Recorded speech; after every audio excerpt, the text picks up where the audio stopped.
All right. I do believe we are live. Let's see. Welcome, everybody, to another episode of the Break the Rules stream. I am your humble host, Lev Polyakov, at Lev Po on Twitter, and we have an amazing event for you today. We have... I gotta stop myself. I gotta stop from hearing myself. There we go. Got rid of that tab. So anyway, listen up and listen good, people. We have an amazing event for you today. We are going to be talking about Russia versus Ukraine. I know we have a lot of very different opinions on when it comes to what exactly is the situation there. We have some people who have been constantly haranguing on the support for Russia, and finally I have gotten people finally I have gotten people who are of the opposite persuasion. But today we have Vladislav Davidson joining us today. Vladislav Davidson, I think that would be the right way to say it in the mother tongue. And Vladislav Davidzon, Vlad Davidson. Thank you so much for having me live from Kiev, and a Brooklyn native, as the New York Post today will tell you. And you are also a fellow of the Atlantic Council, columnist for Tablet Mag, and foreign policy, founding editor of the Odessa Review. So you have got quite the repertoire going on there, and it's a great pleasure to have you on. As well as the Prudentialist. Prudentialist joining us, a great friend of the show. Giant Geo in the house with something very interesting behind you there. Is it a candle wick? I don't know what exactly this thing is. Wait, where? There's something behind you. Oh, that's the post to my lamp. The post to the lamp. Perfect. There you go. Perfect. Okay. So anyway, guys, we are going to get started talking about Ukraine, talking about Russia. What exactly is the situation going on there? Whether we're going to have an invasion, which I absolutely hope is not going to be the case. And I've heard different perspectives on this from various people, including a former Russian spy. And recently I saw an interview with a Russian general whose name I will just tell you in a bit over here. But to start it off, Vladislav, how did you get interested originally in Ukraine and the topic of what's going on here? Tell us your origin story, if you will. My superhero origin story. I am a Ukrainian Russian Jew. I am an American citizen. I'm a European. I was born in Central Asia because my grandparents fled Hitler. Herr Hitler got my family to settle in Central Asia. They were evacuated out ahead of the German armies in 1941. So I was born in Tashkent. I lived there until I was about 3-4 years old. I spent my childhood in Moscow. Then I grew up in New York City. I am a Brooklynite. I wound up moving to France in my early 20s to study. I met a beautiful girl who I really wanted to go to bed with, and I accomplished that. And she stuck around, and 12 years later, she's my wife. She is a... Congratulations. Thank you so much. She has not yet divorced me, even though I'm in the middle of a war zone, and she's telling me to come home back to Paris, but I've refused. I refused her, my mother, multiple friends, and 2 employers to leave, even as people are justifiably worried and even quite hysterical about what can happen here. I have not left yet, and neither have about half of my colleagues. So I am a Ukrainian Jew from the diaspora. I've been interested in Ukrainian politics for a very long time, and I've been reporting from here for about 10 years. Founded a magazine here, ran a television station here. I've been working on the Russia-Ukraine issue for a very long time. I'd like to think I have a little bit of credibility on this part of the world, having reported from here since 2010, and I have fairly good contacts in politics and intelligence services here. So ask me anything, friends. Excellent. And before we also get started, I just want to announce the queen of the Super Chat is MJ May. You see that on the bottom with $49.99. If anybody in the Super Chat department wants to up that and become either queen or king of the Super Chat, you know what to do. And there's going to be something special that's going to be given at the end of the month, since this is done on a monthly basis. So anyway, with that being said, I want to talk about predictions, since there were people in the chat who were saying that this war thing is just being stretched out, this is just all hyperbole, and some people, including this ex-Russian spy, made the suggestion that there may be a bluff that Putin is doing in order to eventually get into the room with Biden and shake hands and, appear to be the bigger man in the situation, like we've managed to avoid this conflict. And I will give you the name of that spy as well just in a bit, just so you understand who I'm talking about here. But then we have other people, for example, the retired General E. Vashev, who you're familiar with Vashev, right? Leonid Vashev. Are you asking me? Yes, Sir? yes. I've not met him. But you are familiar with him. I've met many a Russian spy. He's not one of them. Oh, no, he's not a Russian spy. He is a Russian... he was a former Russian general. He's the president of the Academy for Geopolitical Problems and a retired colonel.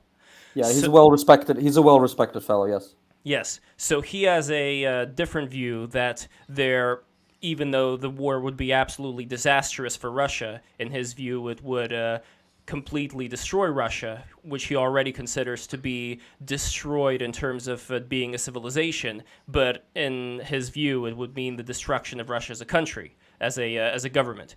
But we have these different views. What is your view, and how did you get to that view? Let me unmute that. So, look, I've been pretty bullish on the idea that this has been overblown. A very serious situation, which we need to be very careful about, and which the West needs to counter with all sorts of things, including deterrence, including financial support, including military support.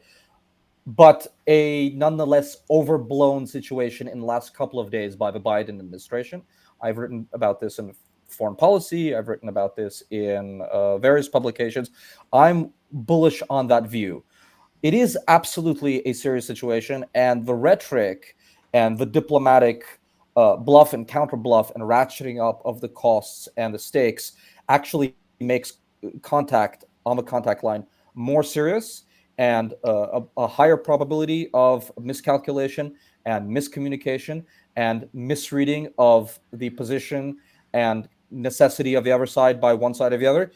But there's not a more serious set of military positions on the Russian side now than there were a month ago, and they are bringing more and more troops, amassing them on the Ukrainian-Belarus border. They're amassing more and more ships on the Ukrainian coast off of the Azov Sea and the Black Sea, and this is a very serious situation that the West needs to create deterrence against, and diplomatic solutions need to be reached, and we need to keep talking. And this is a serious problem, and war is a serious possibility. Let's not say anything other than that. It's absolutely a serious possibility. It's absolutely possible that things can get out of hand. It's absolutely possible that something can happen that one side or the other cannot control or miscalculates. But the Biden administration, having seen what happened in Afghanistan, has an innate interest in blowing the situation a little bit out of proportion in order to create A, deterrence effect, B, cohesion amongst Western allies, and C, a get out of jail free card. We did everything we could in case things do go south, so they're not blamed for having botched the situation they did with the Afghanis. Prudentialist, would you have anything to add to that? No, I would say that I agree. The fact that there's been a lot of bluffs and counter bluffs really only escalates the security dilemma. And I agree that Vladislav is right that, all it takes is poor communication, poor posturing, or even reports of something order being given and then being corrected hours later can have serious consequences. So I do agree with his take here, because it's a very serious possibility, and a lot of it's going to be based on how well we can communicate and find a diplomatic solution. And we also have a comment over here from Cutie Pie, not a super chat, but I'm going to make an exception this time around and read it. I think this is all a PR operation to distract from domestic woes like inflation. I would say, though, that it may be on both sides when it comes to the situation in Russia right now. I mean, Vlad, you could speak to this as far as what's going on there, even though you're more based in Ukraine. What exactly do you see as far as the economic woes in Russia? And would you also agree with the statement that was made by General Ivashev when he was talking about how the specific policies that the Russian government has when it comes to all the places except for its favorites? By favorites, meaning the ones that, like, for example, the ones that are ruled over by what's his face, the Muslim guy. You know who I'm talking about, right? Kadyrov. So certain places that are ruled by people like Kadyrov get a lot of tax money. The way that the government works there is, if you are a local municipality, you have to give all the tax money back to the central government, and then the central government decides what to do with that tax money, who to allocate it to. So kind of like a collective farm thing, if you will. So from what I understand, from what the general was saying, this money ends up going to the special country, the special areas of Russia that Russia needs to buy off. Otherwise, Russia is doing something that ends up resulting in probably, as he considers a genocide of the native Russian people who are living in certain areas, like especially areas more to the east. And this is something that is a big tragedy and something that not a lot of people, I think, have talked about. And here you have like a very high established general who's talking about it. So what do you make of that? Do you see that as being the fact? Okay, let's unpack that. So let's start with the internal Russian considerations. Obviously, Putin has always gotten a big public relations boost from the Russian population, which lasts about a year or so in the midst of these kinds of aggressive situations. There was a big appetite amongst the Russian population to take Crimea, and that was extremely popular. That's just a fact. Russian liberals stopped being liberal and on the Crimea question, and the Russian population was very happy with the annexation of Crimea, and that was a serious thing. There's no similar mythology with the Donbass. There's no similar emotional attachment to it that there was with Crimea, with Russian literature and the Russian fleet and Chekhov spending the summers there. It's just not the same kind of mythological situation. There are all sorts of people who do fall for propaganda about Donbass being shelled by neo-Nazis and that. But, for the most part, there's not huge public appetite for more subsidies to the Donetsk People's Republics and Lugansk People's Republic. It's a money suck. It costs $1 billion a month or something like that in old ruble notes that they just pump in there. That is the Russians. The economy of these occupied zones are entirely pumped up with Russian credit and money, which is actually steamed in every 2 weeks, right? By train. So there is no appetite for that. Is there an appetite on the part of the Kremlin to artificially deal with economic woes and internal issues of cohesion and inflation, using the Ukrainian question as a distraction? There are people who say that. I'm not one of the analysts or commentators who thinks that is the primary issue. It's always nice, but I do think that within the long arc of the presidency of Vladimir Putin, and he does have 20-year arc, 30-year arc, 40-year arc, as opposed to a normal ruler, a prime minister, president who gets 4 years, 6 years, 8 years. He sees this as the best possible moment in the long arc of his presidency, which is already 21, 22 years, to continue dealing with the situation on his terms. He is very frustrated. Nothing's worked. War has not worked. The political maneuvering inside of Ukraine has not worked. Having proxies internally has not worked. Trying new negotiation with a new president, Zelensky, after 2019 has not worked. The Ukrainians are moving further and further away from the Russian state and from the Russian, quote-unquote, Ruski Mir, the Russian world. And he wants to just nip this issue in the bud. He wants to resolve it. He may or may not see President Biden as weak. I think he does. There are people who disagree with me on that. That is a separate issue. I do think that he sees the Biden administration as wanting a reset and as being weak, as signaling that they are willing to make concessions for something that is illusory, that they want to look at other problems, that they are not particularly strong on deterrence. Whether that is true or not, whether one is a Democrat or a Republican, whether one is partisan about the Biden administration or not, it is the case that they no longer see Zelensky as a fair interlocutor. They no longer see him as someone they can make a deal with. They no longer see what they consider to be their internal proxies, Medvedchuk, the pro-Russian politician, as being respected. The Ukrainians have shut down with very good arguments the internal Russian TV, pro-Russian TV within Ukraine, which is owned by Medvedchuk. So they are pushing against the Russian narrative, and it's getting harder and harder for the Russians to fix the problem internally using tools, because their toolbox is getting smaller. So they see this problem as one they need to resolve now as opposed to later. And every day, every month just to finish, every day, every week, every month that the Ukrainian state continues to deal with its own internal problems and create a good military posture is 1 month that they are further away from the Kremlin being able to resolve this issue on its own terms.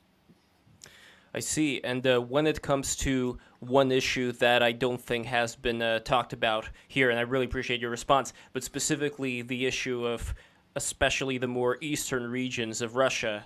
And I know that this is further away from the Ukrainian situation, but I think it still speaks to it because it talks about the internal weakness of Russia and how it would react from a potential war and so on. This internal weakness being, is it the case, like the general said, that the way the tax money is diverted internally in Russia from the places that need it most, the result of which being much earlier deaths for people, especially for the elderly people who can't get good medical treatment, that all of this diversion of the tax revenue ends up, in effect, decimating the native Russian population, which speaks to what the general says as Russia as a country ceasing to exist.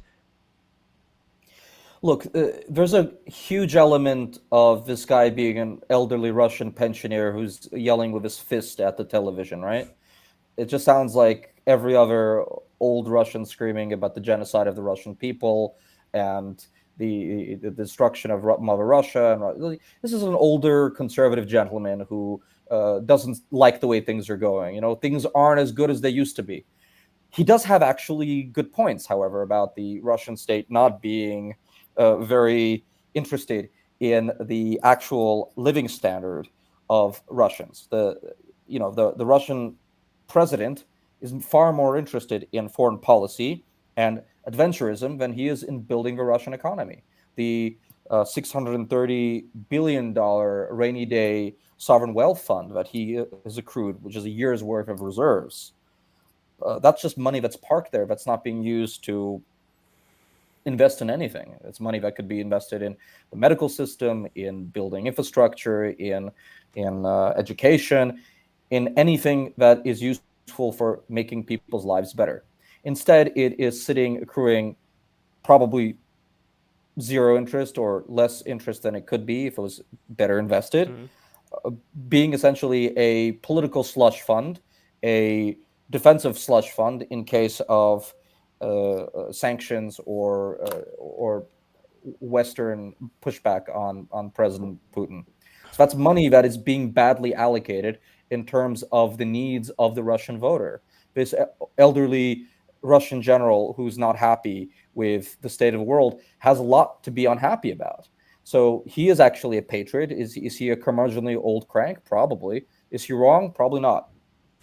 I have noticed, by the way, other people than him speaking about not particularly this topic of the tax allocation, but about things like immigration. And that also brings up the question of China, how much land China gets in Siberia right now. To me, at least, it almost seems like Russia is like a sideshow Bob who's constantly stepping on the rakes, if you remember that Simpsons episode, where if we go all the way back to the Middle Ages, you had Russia, and Gio, you're actually going to like this. You had Russia who decided to, well, no, you're not going to like this, but you're going to see Russia in a different way. That's what I mean. Boy. The Russians, they had a choice of being occupied by the Catholics, by the German Catholics at the time. This was before Protestantism.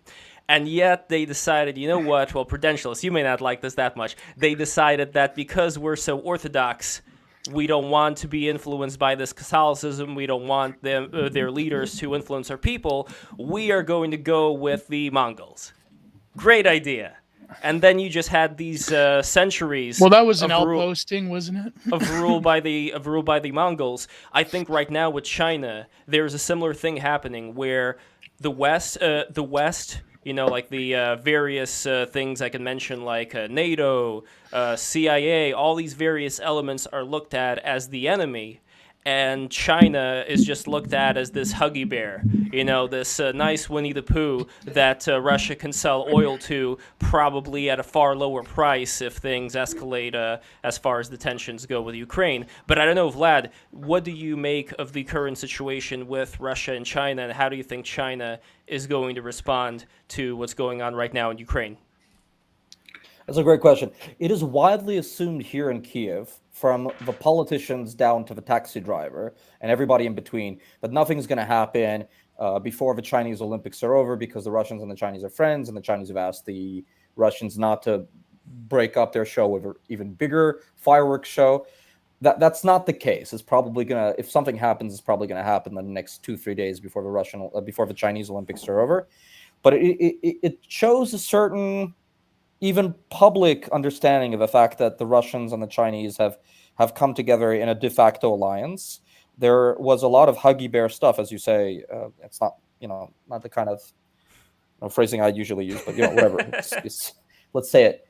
When Putin went over to see the Olympics, and think about the fact that if 50 to 60% of the BGTs, the battle group formations of the Russian army, are now on one side of the Ukrainian border, that means they're not on the Far East. That means the Russian Far East border of the Chinese has never been as exposed as it is now. Think about how comfortable the relationship has to be, that the Russians are basically not worried that the Chinese are going to do anything when half the Russian army, or 65% or 70% of the entire Russian capacity to fight, is on the Ukrainian border, right? Or about to be on the Ukrainian border. Their best and best prepared military tactical groups, or BGDs, are on the Ukrainian border. That means they're not worried about the Chinese border. That shows a certain amount of friendliness, at the very least, right?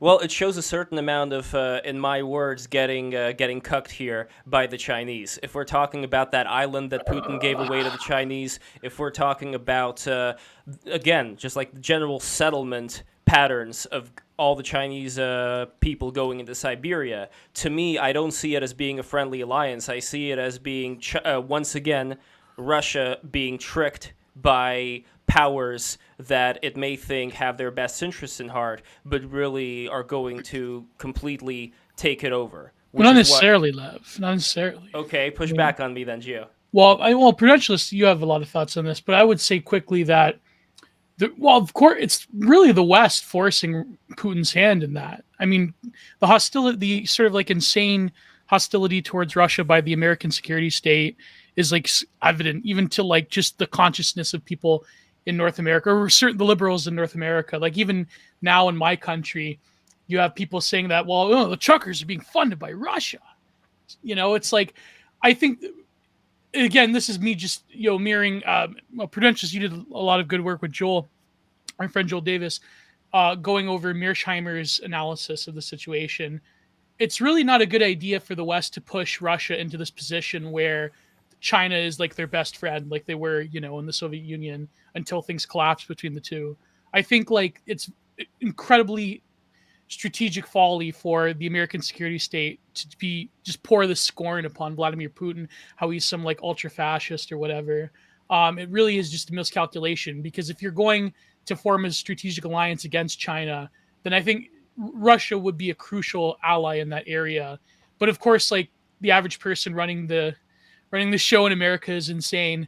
So I don't expect any sort of deference towards Russia anytime soon. I would love to hear what the Prudentialist says, and I would love for Vlad to reply. But first, I just want to say that my personal opinion is that even if America wanted to have some alliance and friendliness with Russia, the people who are currently operating Russia are never going to want to have an alliance with the West.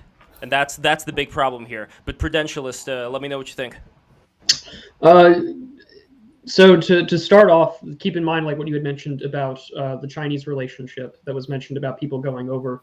The Chinese are not very big on localization. The few times that I know that they have done that has been in parts of Kazakhstan and Kyrgyzstan when it comes to foreign direct investment into those areas. So I'll be very interested to see about how that plays out with the Chinese moving into the eastern parts of Russia, because while this strategic relationship is happening, I do think that the other shoe is yet to drop, because while there are plans that the Chinese have economically that have been published, whether it's from Xi Jinping's governance and China documents, or just their moves about investing more in their nuclear reactors, having a significant investment and interest in maintaining good relations with Kazakhstan, their expansion into the Middle East and talking about the Belt and Road Initiative, the building of the Chinese-Pakistan economic corridor, moving into Afghanistan. I think that while the long-standing agreement between China and Russia has been Russia can handle aspects of security and the Chinese can deal with investment, I don't think that is going to be something for in the long term that will be sustainable, as the two nations will have their own respective interests, their own leaderships have their own respective interests that are not 100% congruent. So I'm very curious to see how that relationship will play out in the future. I don't think that the other shoe is yet to drop. And I do agree with you, though, Lev, about the leadership in Russia, especially what often gets labeled as the oligarchy or whatever, is not inclined to have a American or a Western alliance between the two. I think that the time for that to have happened went away a long time ago. But the other thing that is also concerning is that there's been a lot of capital flight out of Russia. There's been reports about a lot of gold being moved out of the country, which has gotten the attention of the State Duma. There's been a lot of reports of a lot of Russian money capital being flown into Switzerland. So there's a very uneasy situation about those economic issues that we had discussed. And so, yeah, the United States, I think, is kind of over the course of NATO expansion over the last 20 years has definitely sort of pushed the Russian state in that direction, as Gio had mentioned. It's also going to be very difficult for any kind of rapprochement to take place without considering those capital and oligarchic interests.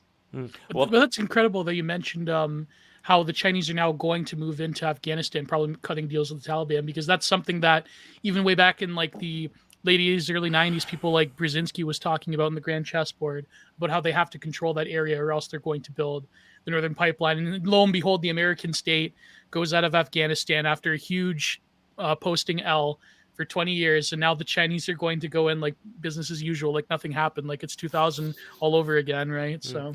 Well, I want to ask about the pipeline as well, but Vlad, what do you make of the situation that Gio talked about when it comes to the Western powers, and the Prudentialist talked about it a bit as well, where the Western powers are threatening the sovereignty of Russia, according to some people, and that is something that makes Russia way more of this cornered beast type of mentality. Do you agree with that? Disagree with that? Look, I wish that Russia was not governed by a class of people who studied intelligence and are basically Siloviki and are basically paranoid and are basically becoming more and more hermetic and paranoid and listening only to themselves.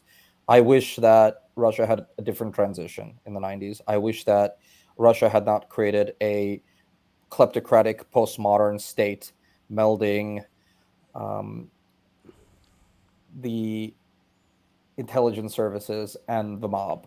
I mean, is Russia mafia, kleptocracy, intelligence services personified? Is it a commercial state?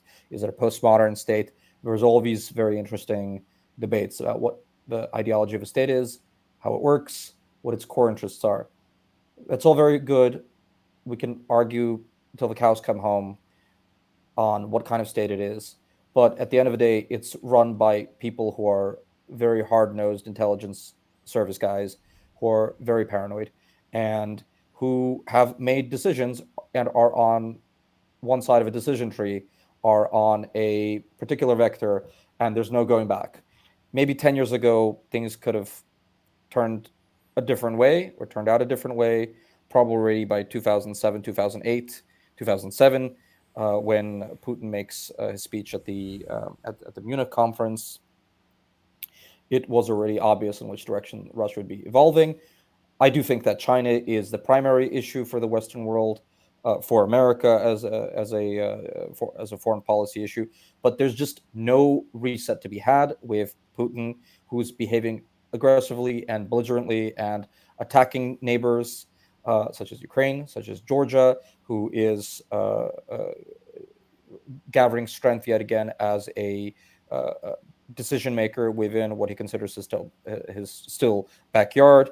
Now has just resolved the Kazakh issue on Russia's terms, has last year resolved the Armenian-Azerbaijani issue on his terms, who resolved the Syrian issue on his terms, who is still menacing Europe with weaponized. Everyone hates the usage of weaponized, but let's use it anyway. With the misusage of gas as a political war instrument, who is now about to invade, probably or probably not, Ukraine once again. It's just a belligerent state, a state that assassinates ethnic Chechen Georgian spies on federal Georgian territory, that assassinates dissidents in Lille, in France, that assassinates former spooks in Britain, that kills people that they're not supposed to be killing on the territory of NATO. It's just a belligerent nation state. There's little to be done, right? They're not going to reform. It's too late for them to change their ways. There's no way for Putin to take all his capital out of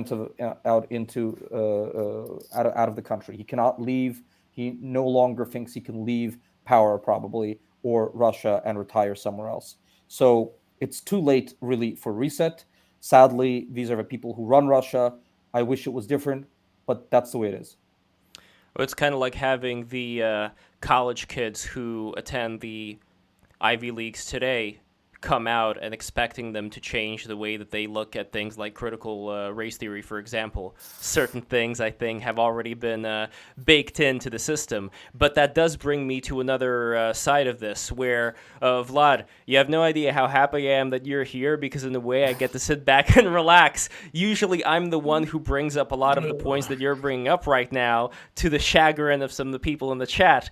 But this time it's different, which is why I actually want to see if any steel manning of the other side can be done here. Can I just interject with one funny anecdote? I want to tell you, if no one else. Okay. I was having a drink yesterday with a former prime minister of Ukraine. I won't say which one of the last four, but I was yesterday with a former prime minister. I have good relationships with 3 out of 4. One doesn't like me. That's okay. And then he was like, so what's critical race theory about?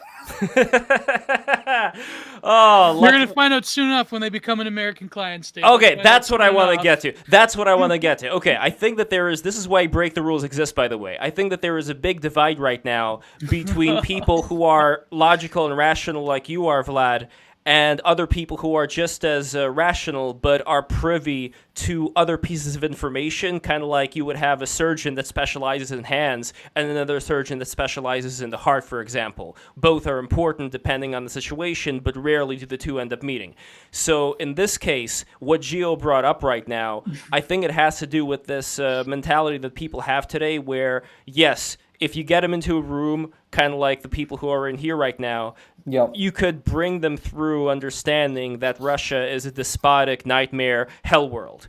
And they could say, okay, great, Russia's despotic nightmare hell world, but here are the problems that we are having in the West right now.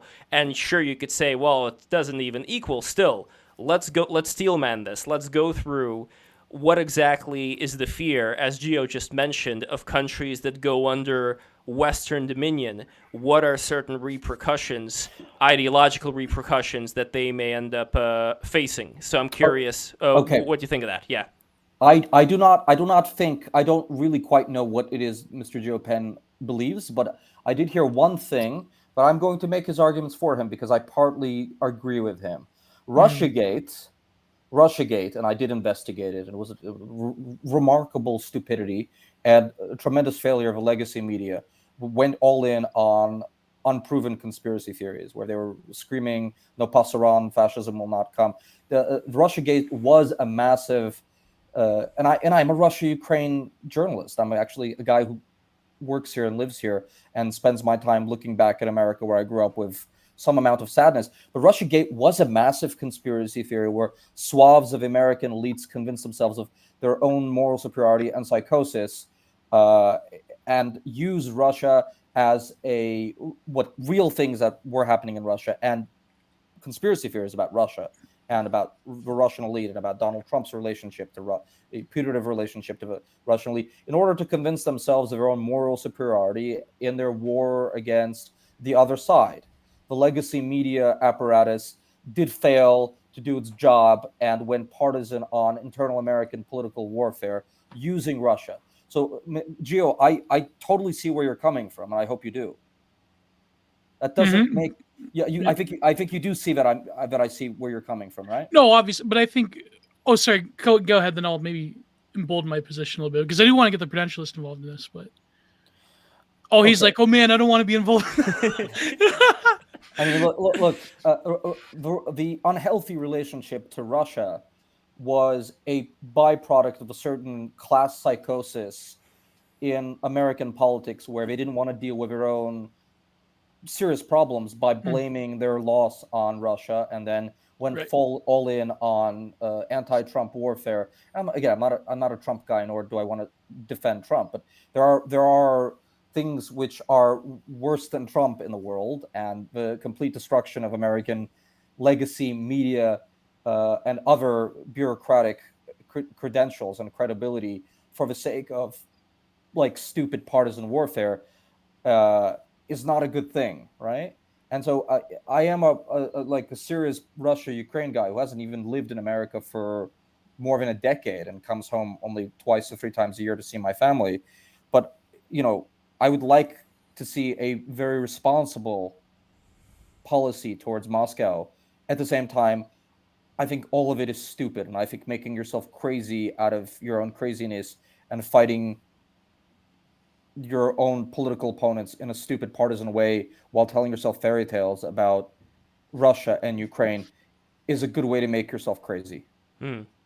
Well, that is definitely the partisan politics side of it. I think what Gio was leading him, I don't want to speak for Gio. Gio, I think you're coming more from the perspective of what is currently going on with the Western powers, how they relate to their own citizens and sovereignty and all that. So, well, essentially, yeah, that's what I mean. I think the situation of importing the domestic politics of, I wouldn't say just America, but North America and certain parts of Europe to the world is, of course, like a real threat. And I know we have terms for a clown world, the global American empire, GAE. But I think that what it is sort of them trying to salvage that, post-Cold War end of history project where there is only one unipolar world. There's just a liberal world order, and that's pretty much it. And I think Russia embodies sort of a massive fissure in terms of their, what did Mearsheimer say? They have a very, same with China. They have a 19th century political mindset or geopolitical mindset.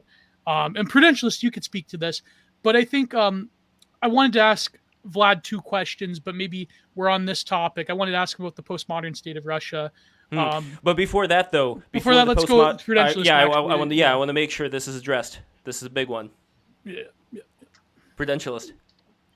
So like the Biden administration, and with every administration, I really think since George W. Bush's move to expand NATO 04 onwards has inherited sort of this policy, I think, of expansion and securitization. This isn't the first time that the discussion of Ukraine joining NATO has been discussed. It was discussed during the Bucharest summit in 2008, which was, of course, met shortly in response with the invasion of Georgia as well at that time.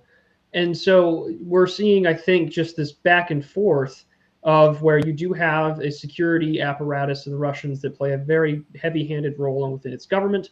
And in doing so, they see this eastward expansion as a concern to its ability to project power into its own aspect. That the Mearsheimer analysis of that, states seek hegemony, that states seek to assert power after asserting their own territorial sovereignty, that we have seen that happen. Whether it is the response that came in 2008, or whether it was the diplomatic backlash that was gave by the Russian state from the 2004 revolution in Ukraine, the Orange Revolution, I do see that there are reasons for the Russian security apparatus as well as its political bodies to be concerned, and that's been a process of advancing. And both, Mearsheimer, Barry Posen, Dr. Sumantra Mitra, a variety within the international relations field have warned that this sort of expansion of, this grand strategy of, trying to pursue, this liberal hegemony to ensure that illiberal states are considered to be a threat, it inevitably, can lead to conflict if not properly communicated, if not handled diplomatically, and if not even having the time of day to address these security concerns, which to some extent are very much valid. And the fact that diplomacy has not yet succeeded, I think, tells a lot about somewhat of the adamance of the American foreign policy establishment, which I find worrying. Vlad, your thoughts? You can imagine I don't agree with any of that. I'm sure you can predict that. Look, the Russian state was aggressive towards neighbors even before NATO expansion. I mean, the first war, Little Green Man style, that took place in 92, 93, 94 in Moldova with breakaway Transnistrian region.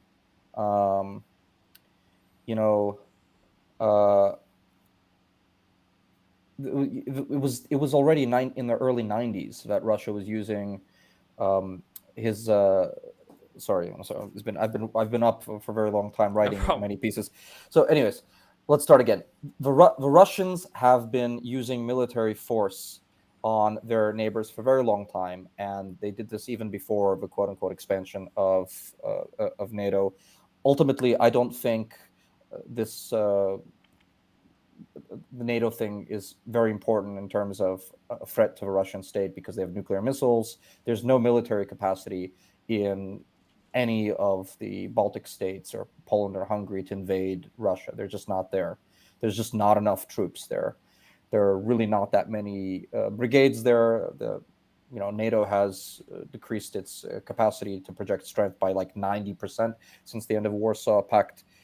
It used to be like 110 brigades from NATO all over Germany and NATO, but this is no longer the case. There's just not that many troops there, and they're tripwires for nuclear conflict and for getting killed. So the populations of places like Estonia and France and Portugal will back a war of defense. So NATO is a defensive alliance, and whoever wants to join it can join it. I'm in favor of being neutral on the aspirations of Ukrainians to join it. It's entirely understandable that the Ukrainians want to join it because they have a very malevolent northern partner, and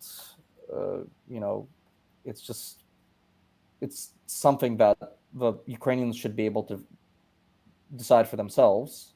And in 2013, 2012, when they were about to join the European Economic Compact, which started the Maidan, which started the war, that wasn't about a military alliance, it was about an economic compact. And it's completely okay to allow them to make their own decisions about which military alliances they will join, which economic compacts they want to join. And frankly, I think it's entirely reasonable to want to join NATO when Russia attacks your territory and annexes part of it and puts troops in another part of it and surrounds it. It's entirely reasonable. It wasn't about NATO that the Russians started a war. It was about what they consider to be their puppet proxy having to flee the country because he was a kleptocratic dictator. So I don't think this creeping NATO argument is that convincing. I do listen to the realists. I do think about their argument. Russia is a belligerent state. And, you have to remember, there are basically 5 parts of the world which are not integrated in one military alliance or another when the Soviet Union collapses or dissolves and when Yugoslavia dissolves, when communism leaves Europe. There are 5 areas which are not integrated, embedded into one military alliance or the other. They are Moldova, which is quickly invaded in 92, 93. There are Georgia, which is invaded later. There are Ukraine. There are the Yugoslav states, which go at it. And they are Armenia, Azerbaijan, who also quickly go at it and then have a 25-year ceasefire and then go at it again.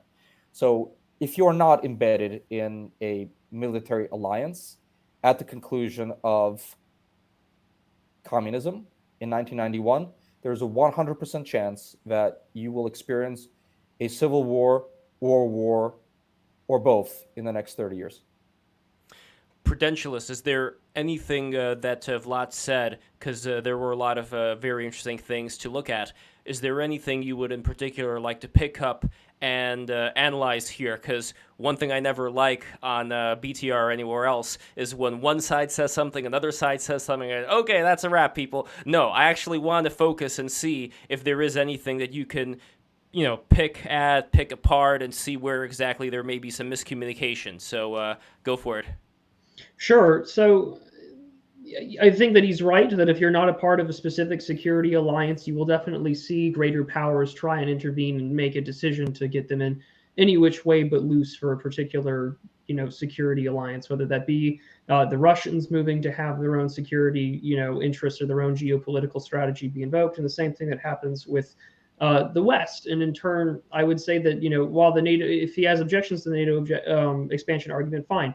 Going after sort of Transnistria, I think sort of illustrates sort of where we're going to see a lot of the emphasis be on for Russia politically in the future, because you can pretty much draw a straight line from Transnistria to Kaliningrad and illustrate that those are areas that Russia wants to have, backed and have security on. And that will definitely be something that we'll see in the future. As for the states in which we're currently seeing conflict or have seen conflict in the past, both either in response or to secure their own interests, I think, unfortunately, that is somewhat of the tragedy that the realists do talk about when states pursue their own means. But when it comes to, say, Euromaidan protests or what even came earlier in 2004, it's not as if to say that there wasn't intelligence involvement from the West, specifically the United States, in either of those things. I'm not saying that Viktor Yanukovych was perfect. By all means, we know about his ties, we know about his alliances, we know where he fled to. But at the same time, it's not like the American hands in the situation are particularly clean either, considering our clandestine work during those two, particularly events within Ukrainian democracy. But just saying it is one thing. Can you point to a specific thing, a specific document, a specific link that would be able to? These are conspiracy theories. There are a million Ukrainians out in the street. Sure, but that doesn't mean the United States didn't have involvement, whether it's the fact that once Yanukovych has fled, that you had Senator John McCain visit, we've had the National Security Advisor, the Obama administration visit. To say that it's a conspiracy theory just outright would deny the fact that, yes, the Americans had interest in this area in the same way that the Russians do. But again, I don't know if it's enough to say A and B had interest. For me, that would put me in a 50-50 position where I wouldn't know one way or the other. So whenever we're being detectives and investigating whether something happened or did not happen, the next question is, what do you have that is of a substantial nature that would be able to, beyond the shadow of a doubt, prove that this is the case? So what would you say, Prudentialist, would be certain things you can bring forward? Give me one moment and I can bring up documentation. But Gio, if you have anything to add, go for it. Well, it's obvious that that's the tactic. That's sort of the color revolution tactic of like putting in certain NGO forces to agitate that are strategically aligned with the West. I mean, this is as old as time itself. I think that, yeah, it's true. Putin is not exactly a good dude. But I did want to ask Vlad about, well, before we get to that, the postmodern question, the political regimes, or rather the sort of politics of the Ukraine. I'm seeing Ukraine, dissent. not Ukraine. Ukraine. Ukraine. Yeah. Yes. Sorry. Yes, sir. It's funny because it seems that nowadays, I know, to contrary to Lev's point, that in the West you have certain, let's call them dissident or far right groups. It seems that they're sort of breaking out into being skeptical of Putin and Duginism and so forth, and saying that, well, the Ukrainians possess an actual, far right politics as opposed to Putin, who is a multiculturalist in some regard. And so I wonder, do you think like the charges that I know, like there are certain even post-leftists that talk about how, well, actually the American security state is being goaded into supporting far-right fascistic forces in Ukraine, and rather Putin is the more saner option. So, but you're denying that. You're saying that that's just like Western cope, or do you think that that's just a myth invented by the Russian state? Okay, there's a lot there. Let me just unpack all that. There's just a lot there. Okay, let me start with.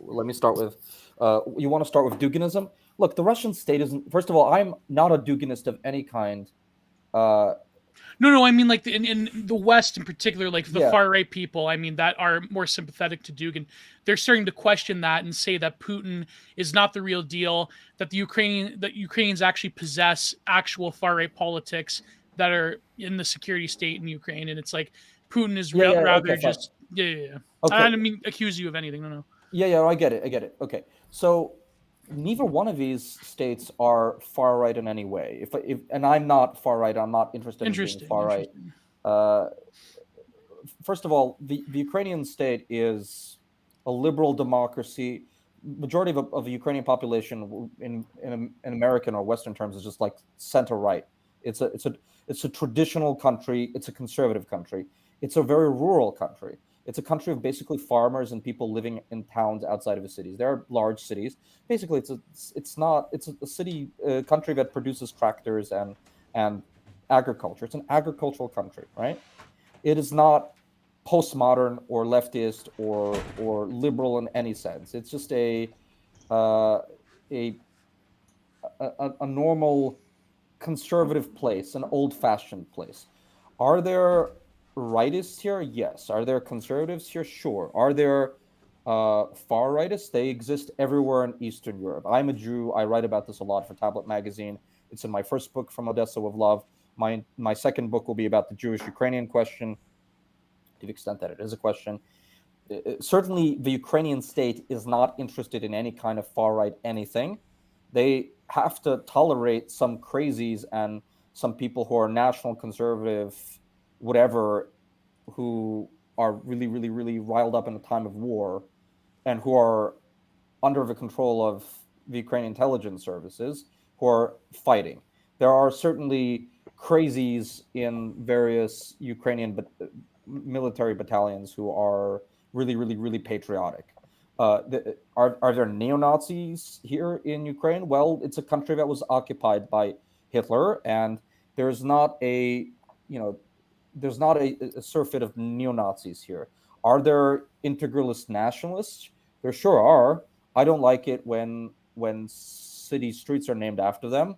I'm a Ukrainian patriot.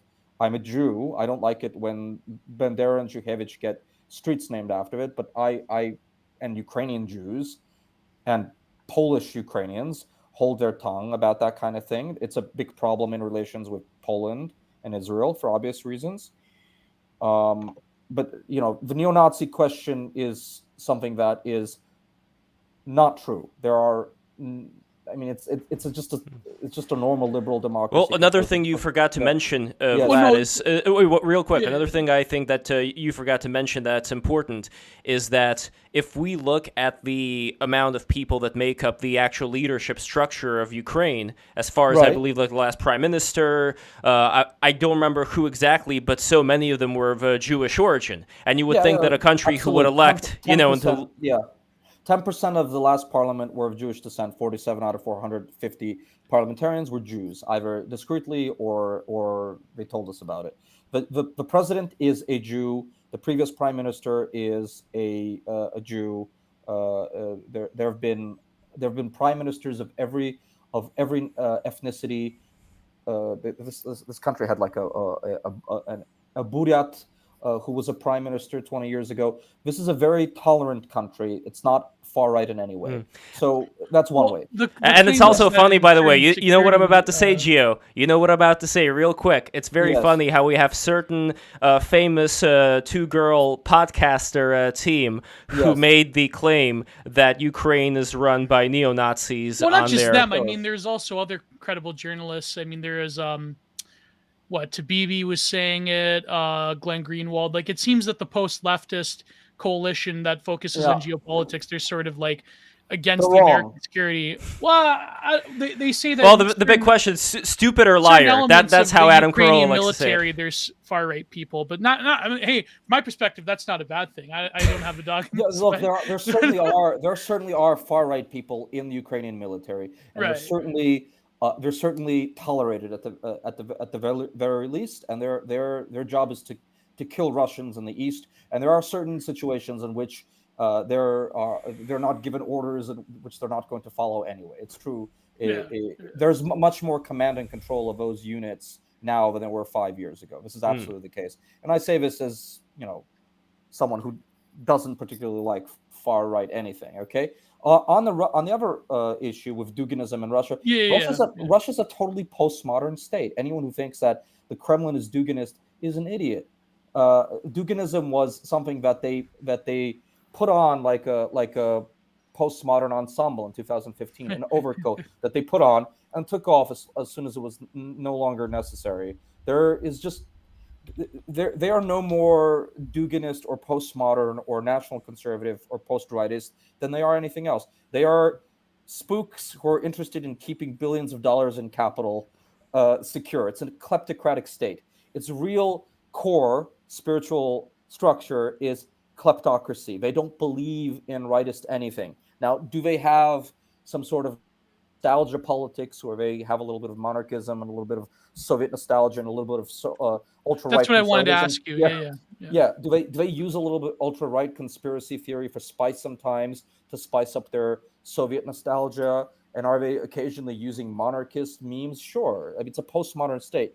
My friend Peter Pomerantsev, who wrote the preface to my book, From Odessa with Love, is completely correct when he writes about the character of a state. It does not have an ideological character. It's a financial state run by intelligence service guys who are extremely cynical, who are patriots in whatever way that they think patriotism, as in greater Russian chauvinism, expresses itself. But they don't actually believe in anything other than keeping their money secure and keeping Russia strong in some sort of abstract way. They're certainly not ultra-right-wing anything. They're not conservative. They're not nationalist. They're not post-Duginist. They're not anything. Does that make sense? But do you think that, well, first of all, I think the definition of postmodern, do you mean in the sense that they have an eclecticist state, that they are sort of operating within the hauntology of their own empire, which is the Soviet Union, but it's not even like the politics of the Soviet Union. Rather, it's more of a, let's call it the stereotypical Orientalist strongman theory. Do you think that is what creates this sort of, because I live in a postmodern country, according to Justin Trudeau, I live in a postmodern country, but you mean like, I know, you mean rather the character of the Russian heart in terms of its political operation is itself a phantasm among a phantasm. It's not really centered on any coherent ideology as much as either right-wing people in the West want it to, or as the American security state wants it to be. You're saying that rather it's purely a oligarchic, semi-anarchic state where the strong rule over the weak and so forth. Is that what you mean? Yeah, that's about right. That's about right. It is a ideologically, it is hollow state run by guys who are, they grew up in the late 80s, and they grew up at a time when everyone lied, including the people who were ruling the country about believing in the ideology. So there are people who grew up in the late 80s and early 70s, late 70s and early 80s, knowing how to lie about what they actually think. They have a public face and a private face. These are people who grow up in a time of a collapse of values. It was no longer the case that Soviet people, the majority of them, believed in Soviet values, and even the leadership privately did not believe in the Soviet values by the early 80s, let alone by Perestroika time in 85 when I'm born. So this is a generation of men who are happy to live in this way where they say one thing one day and they say another thing another day, and they're happy to lie and they're happy to use postmodern concepts ontologically in order to create this thing. And that thing is an ideology of pulling the raincoat over people's faces as they rule over them, right? Their only ideology is to stay in power. They don't believe in anything else. Are they Duginists? They're Duginists for about 5 minutes in 2015 because they think it's charming and it allows them to confuse gullible Western far-right people who, I go to conferences and I meet these nice conservatives who are really interested in traditional values, and they think that the Kremlin is interested in traditional values. They're not. They're interested in power and money. And if they need to tell gullible Westerners who come to these conferences that they believe in traditional values, they will tell them that. But they don't believe it. Yeah, I mean, certain people are starting to wake up. But Prudentialist, No, I actually agree with Vlad when he's talking about traditional values. I mean, if we were to look at the health and state of the Russian, the Russian church, or the number of abortions per capita in Europe, some of the highest. I do think in the same way that you'll hear Assad, or you'll hear Putin talk about postmodernism, or even just sort of the liberal state of democracy, they'll uphold these things despite the fact within the state you'll see capital flight, that you'll see issues of crime, you'll see issues of abortion, you'll see issues of low church attendance. Well, social decay in general. Well, yeah, social decay in general. And So that would be one thing that I do agree on. I've read Dugin's Foundations of Geopolitics. I've read the Spark Notes for the Fourth Political Theory. A flash in the pan is 95 work is interesting, but I don't adhere to his values. I think that he's just someone that a lot of people do sort of prop up as interesting. You can read his work, but yeah, no, that is even far right people. I'll agree there. Like even far right people are like, I shouldn't mention names, but this guy is really popular in Telegram and he's friendly with me. But he was talking about how Dugin is like a lot of insane sort of like pagan cannibalistic type of stuff he gets into. That he's really not a serious political figure in Russia. Yeah. But then there are people in the far right in the West that certainly do want to, I think, escape either explicit like American style, like, white nationalism, but also retain a sort of ethnopolitics that isn't. But Dugin has this like weird idea of Eurasianism that is. Well, Lev, we have to bring in Michael Millerman. I think that would be resolve this. I think so. If Vlad joins us, that would be a good idea. I'm happy to come back. This is fun. I have to go and write an op-ed in about 5-7 minutes. So I'm gonna. How long are you guys gonna be on here? I think Prudentialist. Can we keep going? Yeah, we can keep going. Okay, excellent. Yeah. Because Prudentialist still has to answer back about Ukraine and all that. So we are. Okay, I'm gonna say one thing, and then I'm gonna go and submit my thing. And if I'm done, and my editor says I can be a good boy, I can come back. If not, I'll say goodbye.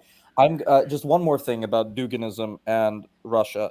Dugin is a crazy old drunk who's not taken seriously by anybody in Russia. He's a guy who sits there and he has no power. He has no access to a presidential administration. He did maybe for 5 minutes because Surkov thought he was charming and it could be used to create some sort of fantasia, right? But Prudential is absolutely correct. Russia is not a state that takes care of its citizens. 1 million Russian citizens died last year over the natural death rate.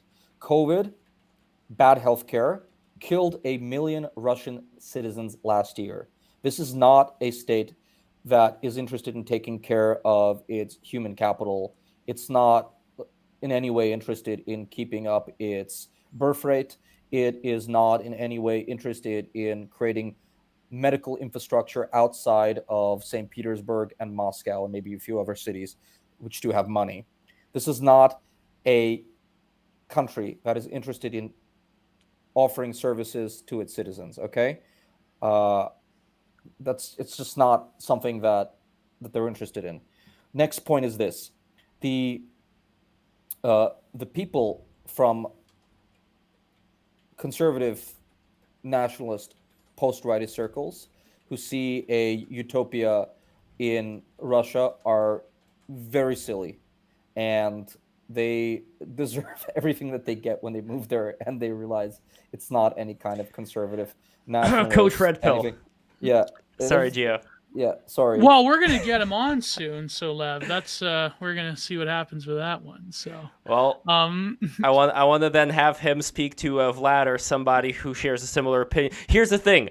For a long time, Vlad, I have been surrounded by people who only think one way about this particular issue because they've been propagandized to, and I love them. Sure. I love the fact that Gio is a wonderful dude, and I think that Gio's heart is in the right place. Oh my God! But the knife is ready to come out. But when it comes to these things, it's very important not to have a closed bubble and to allow other things to come in. But again, this is why. I'm not a total Russophile. But this is why I think it is important, Vlad. If you are able to come back, please let me know approximately at what time you either will or will not be able to come back. Depending, is there a set?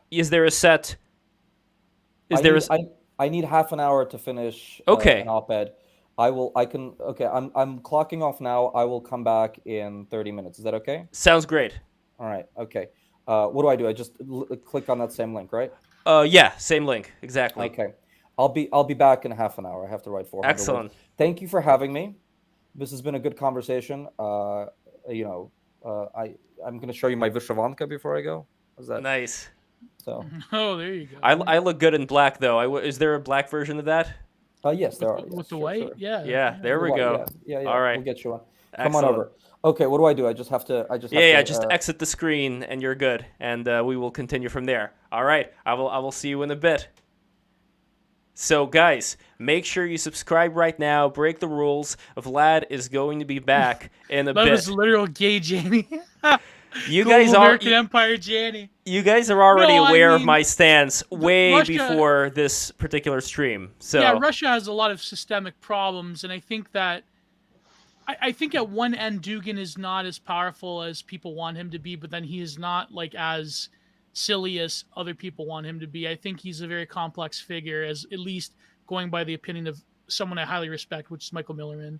I think that in some ways the Russian project, like it is a post-modern state not just as much as Canada, but I think that, as someone has eloquently put in the chat, defending sort of the American global order to fight the evil Russian people that don't care about its citizens. Well, the fact is, I mean, if we wanted to go sheerly by the number of the Chinese delicacy, I mean, America, I guess, in the beginning few months failed as well. I mean, I can't say that that's a uniquely Russian problem, but at the same time, by the way, I don't know. I think it's true. Those... Like, I think that the people in the Russian intelligence service, they probably do look at like these Wignats in America as like rubes or whatever. I don't know.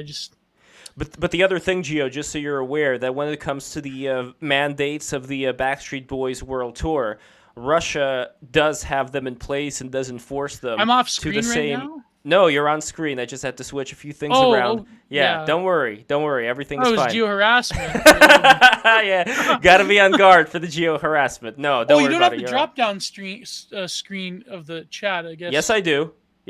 I have the smaller one. So whenever this is how it works with StreamYard. Whenever we have a even amount of people on, I have to use the. Listen, I was recently called the most unesthetic man, and I was called Nurgel and the most unesthetic man by our favorite fun poster on Twitter, not to mention his name, but Lisa Boat. I mean, what the fuck? I mean, I can't believe you, bro. I can't believe that. I'm offended right now. I deeply regret posting face 3 years ago now.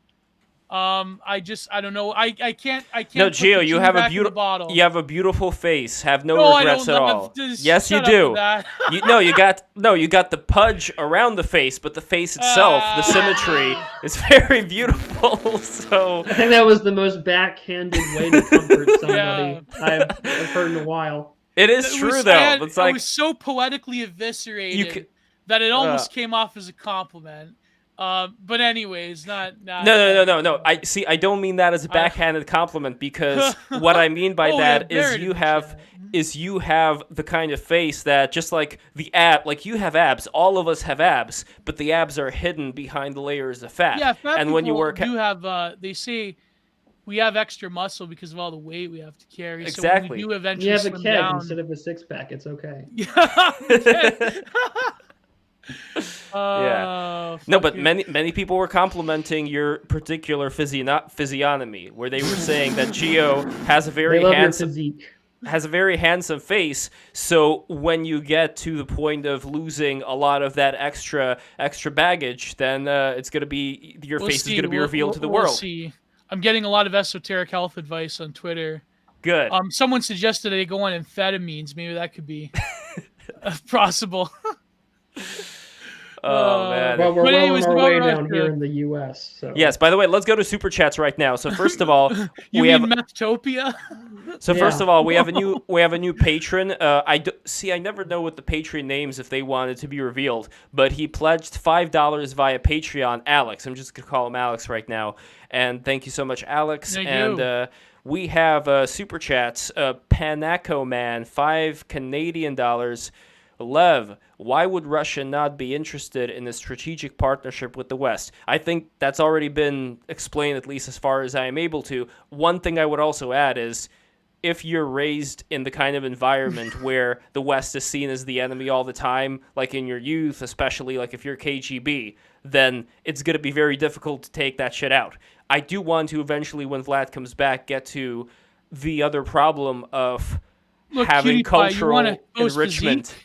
You don't want me Gio, to post Gio, hold physique. on. I got to make a point here, That's buddy. not. So You want me to just get up right now? yeah, okay, do Wanna it, do see it, the do gun? it, do it.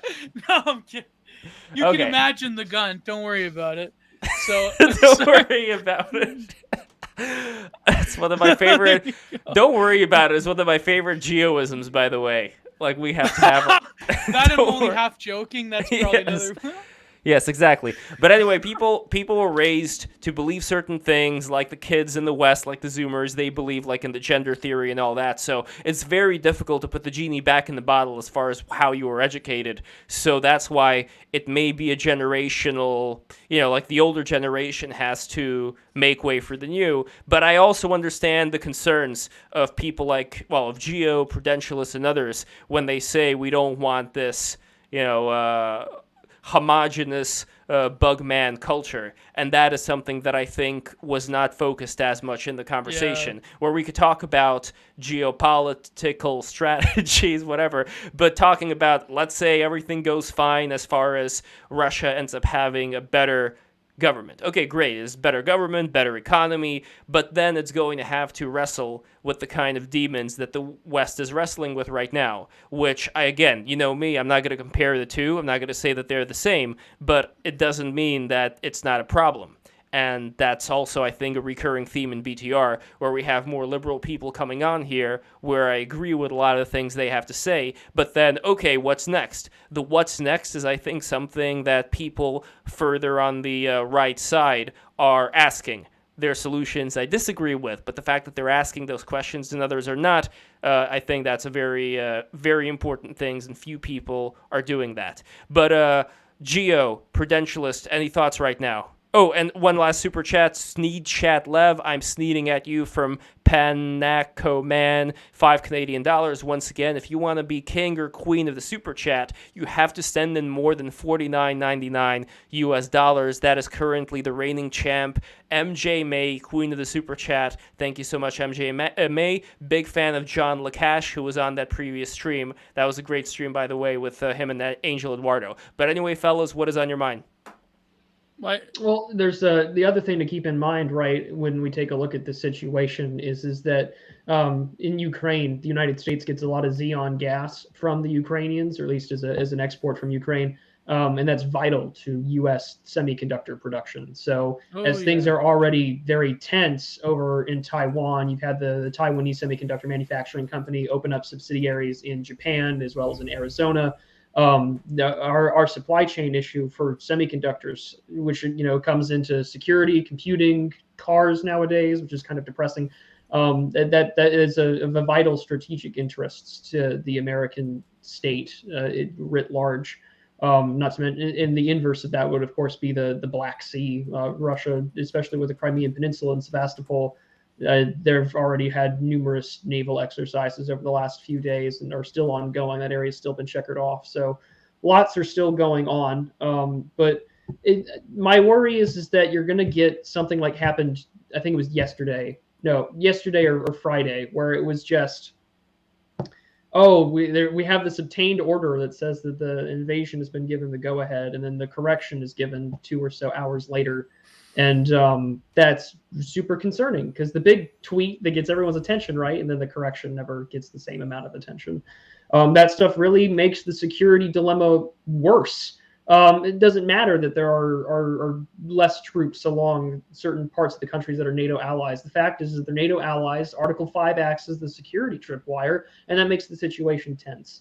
Of the few Russians that I have talked to in that area, there's a comparison towards the Caribbean crisis, akin to the Cuban Missile Crisis, because one of the largest nation states in terms of geography, right, Ukraine, being there with the NATO allies would be a concern to having it right on your border, like it is with every other state that's on there. So I look forward to hearing more with what Vlad has to say. I disagree with him on a lot of aspects. I do think that, of course, at least there was the disclosure at the beginning, right? The Atlantic Council and all that. So those are just some of my thoughts off the top of my head. The invasion will happen when BAP gives the okay to his direct line to Putler. Apparently, the Russian ambassador to Sweden said that they don't give a shit about the sanctions. Literally saying, we don't give a shit about the sanctions.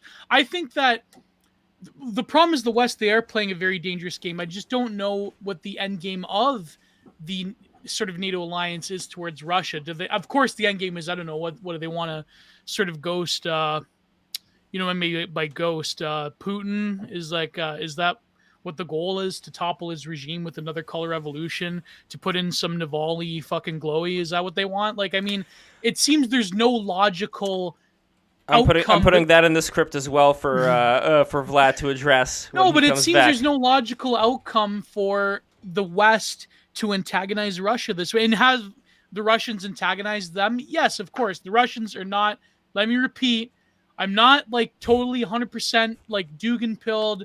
Russia can do no wrong. Vladimir Putin is the best leader ever. He is the what did the one particular thinker of ironies call Xi Ping, the greatest statesman of the 21st century? I don't think that Putin's the greatest statesman. I don't think we have great statesmen anymore. I think I just don't really see what the point is of the American security state through NATO going on this like theater mission, this theater kid general mission to, I don't know, like it seems that the model of American domestic politics has bled into everything in terms of the media. You know how you know this? Because it's replicated here in Canada. You have absolute fucking ghouls that I hate in the Canadian media, like Matt Gurney and Andrew Coyne, who put the fucking Ukrainian flag in their handle bios on Twitter. Why would they do that? Why? What dog in the fight does Justin Trudeau and the Canadian media have to fight a war that doesn't concern us? Oh, well, the great Ukrainians that have immigrated here from Canada, and of course, there was some, I will agree, there is some connection with certain Ukrainian groups that have come to Canada, blah, blah, blah. But I'm saying that in terms of the immediate issue, it's this sort of like new religiosity, woke, like BLM politics, where it's like, this is the evil empire going against, clap back. It's like, that's the model that they have of like the American and North American domestic political situation is repeated of like, well, Putin is just like the insurgents on the 6th. It's like, and like the truckers, it's like, That model is so shit-brained. I can't begin to tell you how just utterly Gio. stupid it is for a Canadian journalist to put a fucking Ukrainian flag in their bio on Twitter. Come on, bro. Come on. By the way, off, King. Fuck you, Andrew Coyne. Fuck you, Globe and Mail. And fuck you, CBC. Sorry, I just had to get that out of my system. No, you should have been like Tupac saying, and CBC, fuck you too. Mob Deep, fuck you too, or whoever. My bullets will make you... No, I'm not going to say that lyric. No. Wait, no. With Mob Deep specific... No. It was Chino XL, fuck you too. And Mob Deep... Oh, yeah, that's Mob right. Deep, Tupac was insulting Mob Deep because... I'm putting out no Vaseline against these journalists. Because of their sickle cell anemia, so he was... He was talking about how they'll get a seizure or heart attack if they step on his turf. Oh, yeah. That's brutal, bro. That's like when they made fun of EZ for having AIDS. Like, that was... you better back the fuck up before you get smacked the fuck up. That's how we do it on our side. Change the pitch up, smack my bitch up. That's another one. But Gio, look, the energy that you're bringing right now to the stream, when Vlad is not here, you have to bring it when Vlad and other people who are from that world are in. I'll have a nicer version of that. Why is it that it seems that it's become an activist issue in the West? Yes. Like, Tucker Carlson had a great video about, like, Ukraine is like our longtime spiritual ally, and that we have to defend them at all costs against the evil fascistic Russian... I mean, there is... no, look, to be fair, Ukraine does have more of a history of independence than Russia because they were not under the Mongol rule. That already puts them more into the category of European nations as opposed to Russia. I think that's a pretty big deal, and that's why I think the Ukrainians do retain that level of being separate from Russia. Not... you would say ethnically separate, although maybe a case could be made in certain circumstances, but more separated culturally. And people tend to forget that there is a big difference between the two. Of course, the closer to Russia you get, like, I think, well, you and Joel were covering this, Prudentialist. Like, it's just the distribution between support for Russia in Ukraine and support for a NATO country. I mean, the further you get into the territory... Well, like I had said then, and like I said the other last Sunday about this issue, that if you really want a good dividing line, take a look at the division between the 2010 election with Yanukovych and the other candidate in mind. You have almost a clear dividing line east-west of the country that kind of illustrates some of the positions and opinions. But I mean, what's worse is that we don't have good data on this. Everything that I had to look up about, say, like Russian ethnic identity within there, I'm going back to a 2001 census. It's 21 years ago. I don't have, at least for me, because I'm not a credentialed expert that works for various organizations like the State Department or the National Endowment of Democracy, so I don't know. But like Sevastopol, for instance, is vastly ethnically Russian, as well as parts of the Donbass and the Donetsk regions. But and then that does play a role in there. Ethnic diplomacy, quote unquote, has been a part of sort of Russian foreign policy for some time.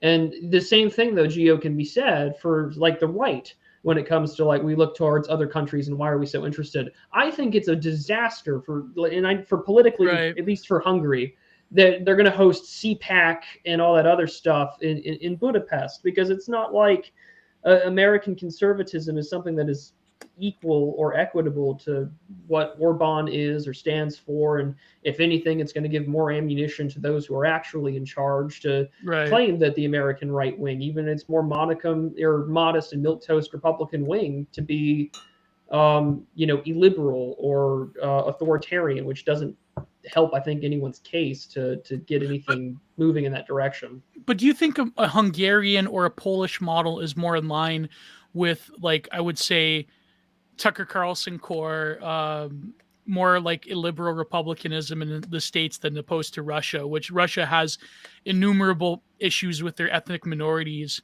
and they have sort of problems that Hungary, Poland, and to an extent, will be another base nation in that conglomerate.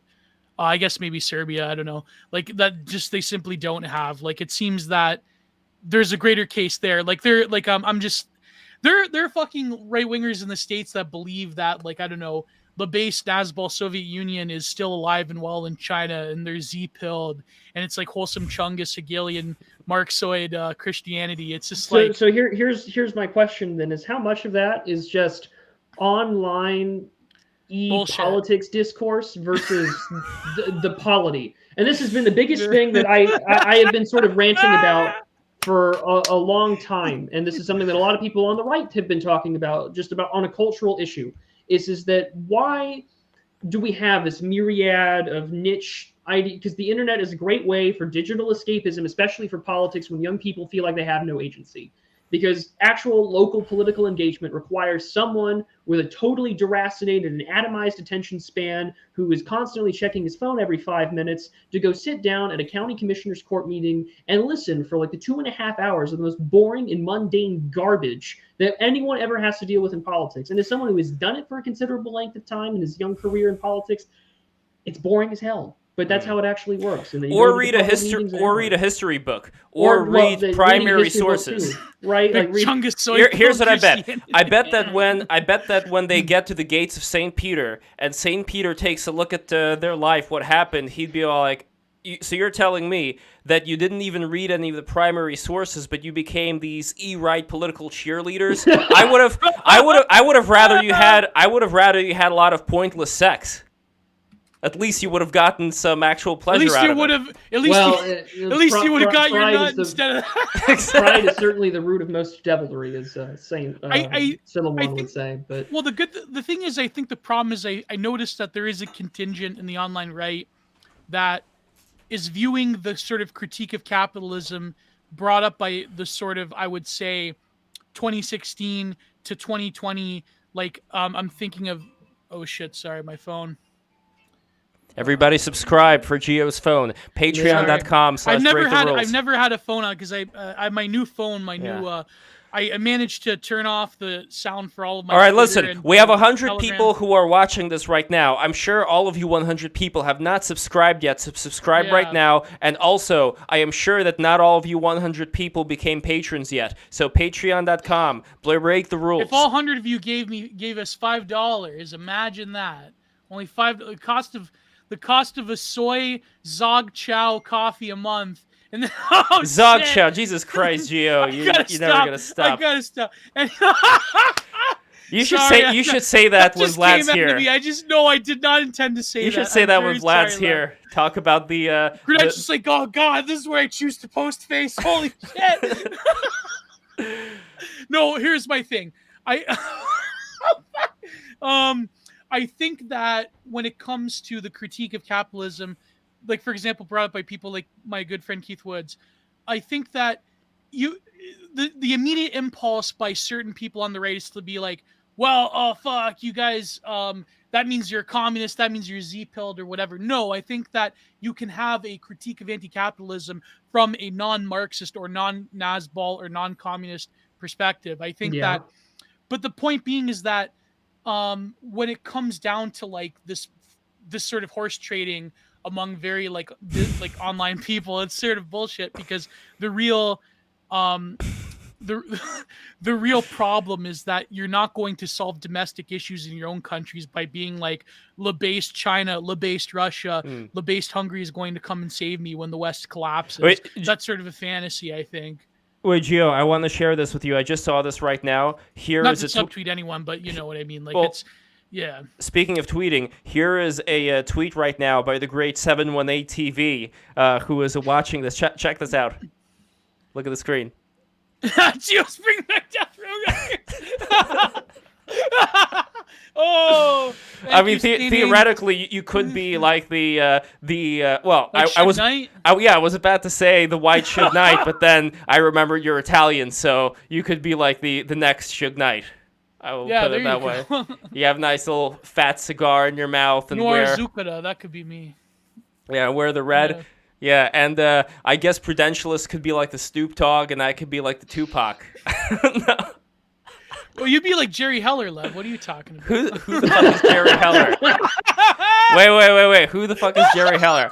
Jerry Heller was the manager for the NWA, and he was the Well, he was one of your people at the top. One of my people. Oh, good. So I can only be the behind the scenes puppet master. I can never be the puppet. That's what you're saying. When people were criticizing Ice Cube when they did the diss track No Vaseline, there was this one line where they're like against Eazy-E, where he's like, "I don't have a Jew tell me what to do like you do." Like, it was really a controversial thing at the time. But Jerry Heller said that like it was sort of like bullshit, like the way that it happened.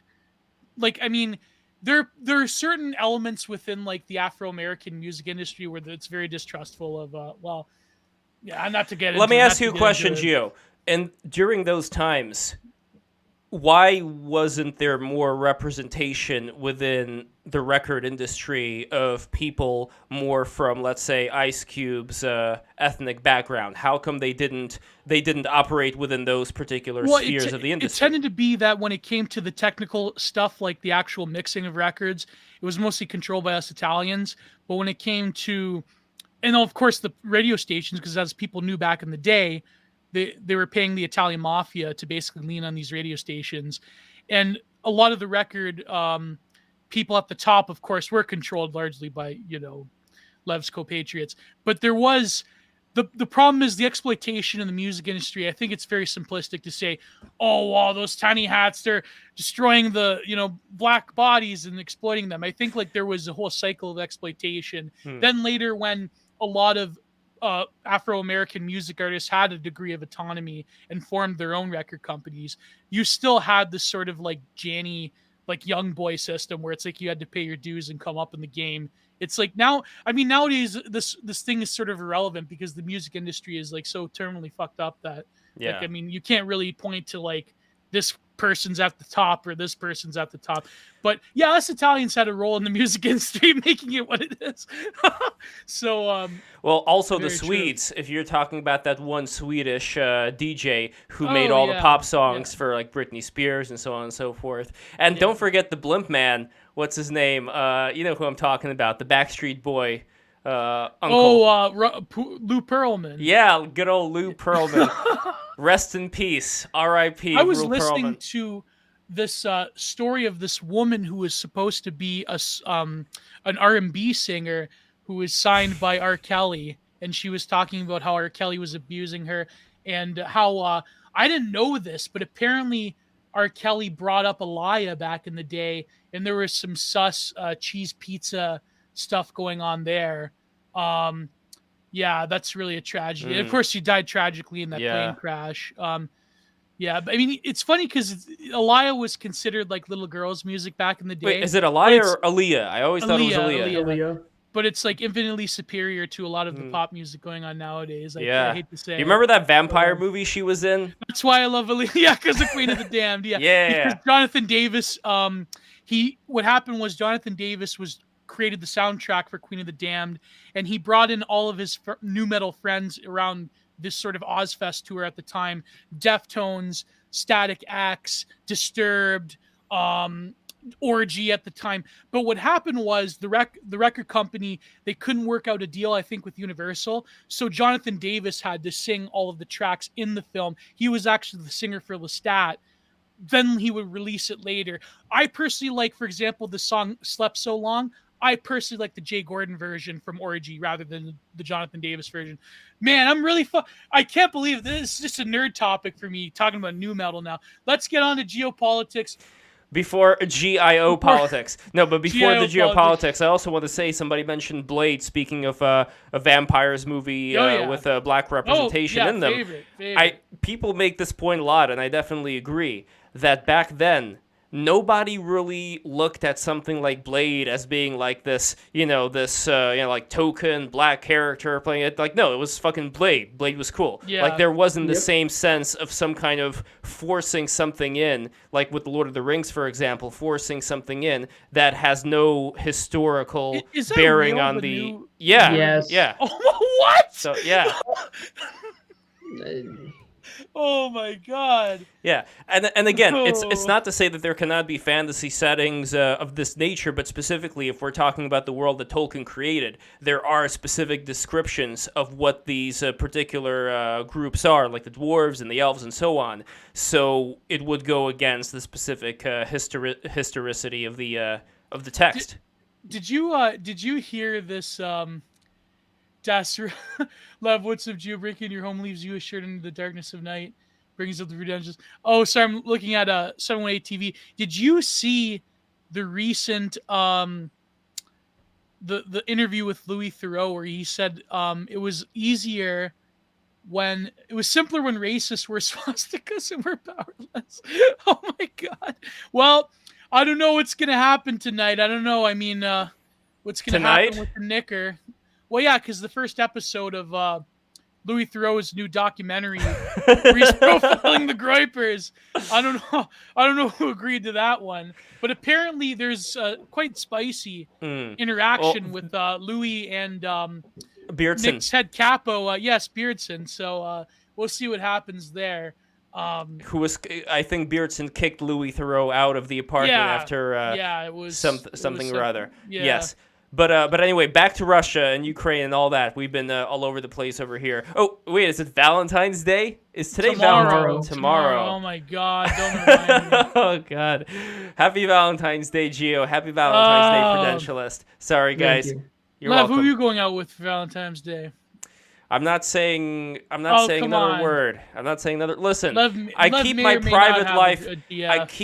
private life crystallized in this crystal over here, and I'm not going to break the crystal and reveal what are your exactly plans, is going on. Prudentialist? Oh no! Geo, like you, I am a single man. I just have the great fortitude to not simp about it.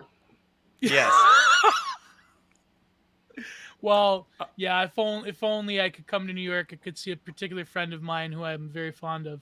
Me? Well, Lev too. Well, yeah. What the fuck? No. What the fuck, Gio? The co-hosts can have Valentine's Day dinner. That'll be sweet. I mentioned Valentine's Day. That was. But I'm sure cold. Saint Valentine is rolling in his grave, just knowing what we've done with it. I know. Oh my God, wasn't Saint Valentine's all about handing boxes of chocolates, heart shaped? No, that was not. What was he all about? You tell us, enlighten us. Gio, do you wanna chime in here? Oh, you go ahead. I forget the lore how it became Valentine's. It's definitely not it's definitely not that story, but I mean, Saint Valentine was what 200s AD.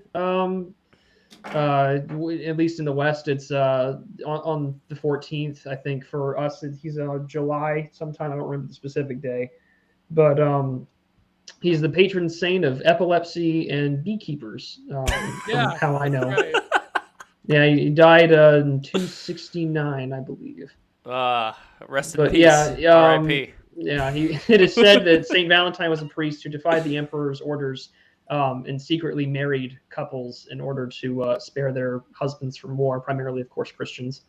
So, there you go. Yeah, there we go. There's a bit of a and one of many Christian martyrs of before Rome had became a Christian. But speaking of Christianity, shit, I actually have to make the thumbnail right now for this. But speaking of Christianity, there's going to be a stream coming up this Thursday. Which is going to be with Tyler Hamilton and Gnostic Informant. They are going to be going at it. Ugh! Because really, we're having that again? Yeah, because Tyler said some things. Some things were said. My ain't ready. And now those things are going to be addressed by a very excited Gnostic Informant, Neil. He is very excited for this. He thinks that he is gonna, there's gonna be a lot of fireworks. Let's put it that way. So. Bet on whoever you think is going to be the victor this time around. Oh, Oker, I would bet it's probably streaming somewhere, the Thoreau thing, but I forget what network. Maybe it's going to be on BBC America, probably. Don't get people looking at other things, Gio, then break the rules. No, this is tonight. This is not during now. Okay. I don't know. I'm not going to say anymore because I promised that I wasn't going to subtweet other e-celebs. And Yeah, I'll say no more. I just we'll see what happens. We'll see what happens. I'm curious to see the Kino Casino episode next week. Say no more. Say no more. Anyway, back to Ukraine, back to Russia. Yes. So, okay, I have a couple of notes here that I took. So, do you agree with the statement of Russia, if it does go to war, it's going to be, according to this general, longtime general, it's going to be finished as not only a civilization, which he believes it's already finished as, but as a government. That the government of Russia, from that point on, because of, number one, the resistance that it's going to get from the other governments, with the sanctions and all that, and number two, from the partisan resistance in Ukraine itself. So I think we'd be talking about, like, Iraq times however. Do you think that the actual government would be capable of existing? Financially, between sanctions and presumably if invasion comes off, I don't know if the Biden's administration would go forward and go kick them out from the SWIFT system or try their best to do that. I do think that if the Russian government makes any action, whether it's to invade or occupy Ukraine or to solidify its control militarily over Donetsk, Donbass, and the Crimean Peninsula and the Black Sea, yeah, there's going to be significant economic ramifications. Will that government hold together? That would be the really interesting thing. I don't know enough about the inner workings of Putin's circle and who he's got behind the scenes. I know, like, Sergei Lavrov at Foreign Ministry and whatnot, but like, I don't know, because you have all this capital flight. They're sort of in preparation for this. You've had gold flying into London. You've had a lot of money flying into Switzerland, into bank accounts. Wait, money flying from where? From Russia. Okay, how does that make sense if these are the nations that would then be able to just confiscate all of that shit? How does this work? Well, I mean, capital flight is just, to me, I don't think that they're expecting this to be seized. And even if it could, I mean, it's Switzerland, which probably has its nice ways of getting around certain sanctions. But the other issue, though, this is a sign. The capital flight, to me, is one of the bigger pictures here that is indicative of what is happening, is not something that they predict is going to be good for Russia. Because if the wealth is leaving and those who have significant influence and sway are leaving and want to put their money elsewhere, they would recognize that either sanctions are coming or something is going to seriously happen to the Russian economy if, heaven forbid, conflict plays out. And this has been happening for a while now. But the other issue that I find also just as equally concerning would be on the grounds that, okay, so what position is Russia in to do anything? Ukraine is already has a domestic debt crisis. Most of their foreign debts, I think, is like 80% of their GDP, last I checked. And on top of that, the economy has not been particularly productive, whether in manufacturers or in service industries. I don't think that, at least me thinking as a rational actor, I don't see the interest in me trying to occupy and then trying to revitalize like a nation of what's the population of Ukraine? Like what, 38 million people? Yeah, I think it's more than Canada. Let's find about out. The same. 4 million. So yeah, just I would find that very. I'm not inclined to believe that occupation and trying to run it is not something that they would want to do. To me, I think some of the biggest areas that they're interested in is the preservation of the Black Sea and having their navy there, preservation of the port that exists in Sevastopol. They're significantly concerned in holding on to Transnistria as well as Kaliningrad to get access to the Baltics. But I'm not inclined to think that war will break out. But Russia, I think, also knows that it's in a position that, you don't do anything and things might look bad at home domestically, or then you do something and then the worst happens, which is hot kinetic conflict that I don't really think anybody wants, which I think is severely concerning. So this is not a good situation for anyone involved. And like I've said here with Joel Davis on my show, with 4 other stuff, this is like hour 8 and 9 of me talking about Ukraine in the last 2 weeks. It's just I hope that diplomacy prevails, because I don't think anyone, whether you're one of those Russophiles in certain parts of the internet or or you work for the Atlantic Council. I don't think anyone wants war. I really don't think that is something that anyone recognizes the cost of. And that's kind of why I side with the realists in the international relations spheres, is that, what's the last time the United States military engaged in a mass casualty event in terms of military conflict? It would be Vietnam. You can talk about Iraq and Afghanistan, but that doesn't compare to the losses that we would see if missiles started to hit, carrier groups and sank something that has more than all of the people that died on 9/11 inside one ship. I don't think that no one is ready for that. No one's prepared for it. And so despite this rhetoric, I pray, and I prayed today at liturgy, that we hope that the situation in Ukraine and Russia resolves itself. But do you really think that America would be invested in a war with Russia? I mean, I don't think America could particularly win, nor do I think Russia could particularly win. I don't know. I think no, and that's the scary thing is that no one could particularly win by conventional means. And that's what raises the security concern even higher, right? At least in my perspective, because if war by conventional means cannot be won, sure, initially Russia has the geographic advantage to just roll over, right? Or at least take territory that they want. But then, you have we've already seen all from C-17 flights come into Germany and into Poland, that there would be rapid deployment of forces, and that it would be something that could easily push back against, I think. I'd find that to be also equally concerning, because already the economies are already in an issue with Western Europe. I mean, NATO expansion's always had concerns from France and Germany, whether it was in the Bucharest summit in 2008 or more recently. All of this time, right? It's concerning, considering Germany's in an energy crisis. Most of Western Europe is. America, of course, has been using cargo ships to deploy liquid natural gas in the area, but energy as leverage has been one of Russia's primary areas to hold on to. And the other thing that we haven't considered, and this is something that I pointed out last week, was that Russian naval exercises the other week in Ireland. Originally, they were inside Ireland's exclusive economic zone, and they happened to be over the necessary largest transatlantic sea cables for communications and internet connection. So we would not, if that were to take place, right? They're already having difficulty stopping sharks from biting these cables. Imagine what an anti-submarine ordnance device could do. These are things that I think about and how this would play out. So things are already sucky domestically at home, right, in parts of Western and Central Europe. Just imagine how bad it'll get if something were to break out. And again, it's something I don't think any side particularly wants. But the pressures have been put out.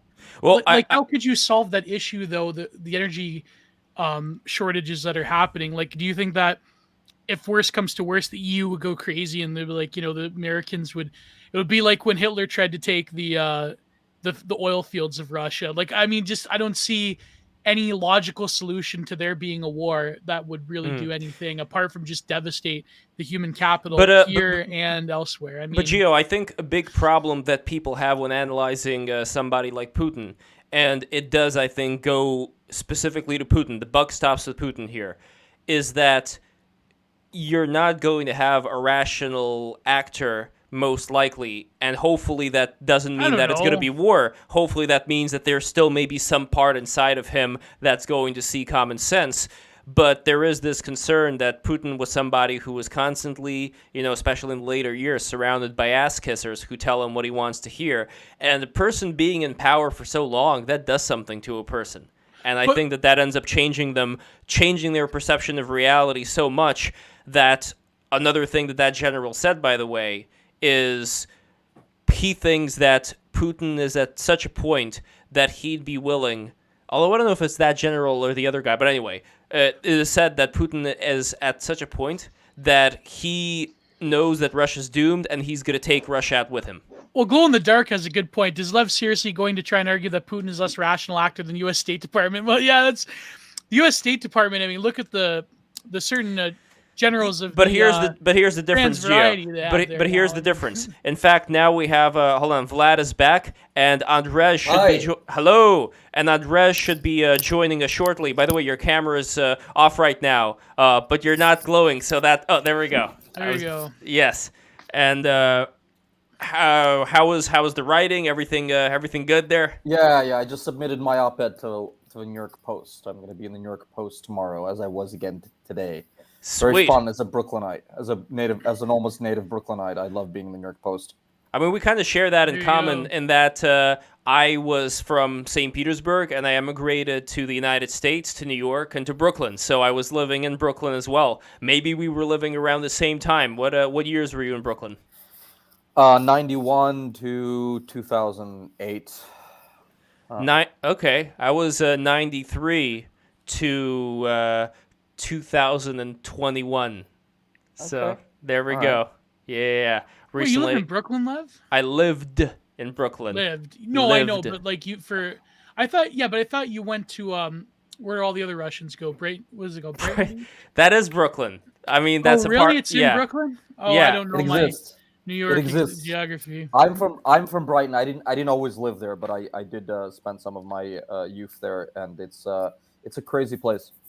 It is. Yeah, a lot of Did Russian a few mafia people there. cheap-suited gentlemen offer you an Uzi in the back of a van? Is that in the 90s? Yeah, it is true though. By the way, Vlad, and you could also. I mean, you weren't in that generation, but there was a generation in Brighton where there was a lot of crime, and then the Jewish mafia came in and they cleaned a lot of that up, and things got safer there.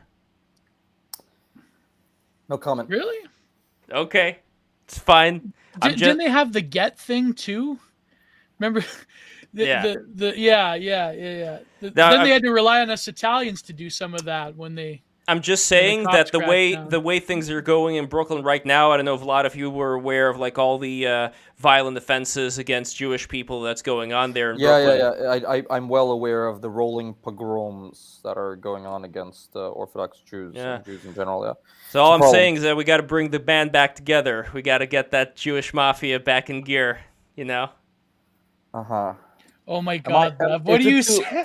Is the light in here too bright? I'm saying some people are saying it's too bright. No, it looks good. It looks good to me. Oh my God! Just ignore those. Ignore those comments, please. Yes. Lev, please. But in all seriousness, I know this kind of deviates away from what we're talking about, but in all seriousness, I think that New Yorkers, and this was at least my experience of being in the big city there, they've gotten too comfortable with not having to worry about defending themselves. This is something that I think a country like Israel does not take for granted. Or Ukraine, exactly. Which is why I think that if the police are not going to help the people who are being persecuted in Brooklyn, something's going to have to give. As far as what it's going to look like, I don't know. But I even recall, back in the bad old days, my grandma, she ended up getting robbed by some hoodlums outside, like in Foster Avenue.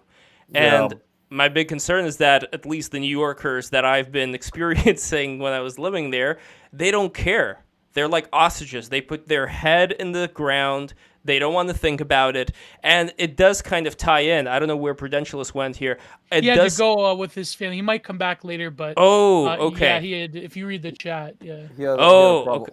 Okay, because I did want Prudentialist to ask that particular thing about Ukraine. But Gio, you can ask it. You're here. And we have Andrzej Kozlowski joining us once again. It's been a very long time. I think this... Yeah, so Andrzej... I follow you. I follow the gentleman on Twitter. Hello, sir. Yes, well, yeah, I also follow you, and I enjoy it, so thank you. So it's actually interesting, Andrzej, that you're here right now. You're in Japan. That's a very different situation. No, I'm not in Japan. Sorry, no, you're mistaken. No. Where were you living in? No, I'm in Poland. Oh, you're in Poland right now. Okay. Yes, I mean, okay, it's unclear from my Twitter, but I mean, I'm actually resident in Japan, but I cannot go there because it's the restriction. It's closed. And I actually I work in Poland. I've been working here for more than 10 years. But my wife is Japanese, and I am also a permanent resident of Japan as well as of Poland. So, but no. So this is a confusion. I'm actually quite near.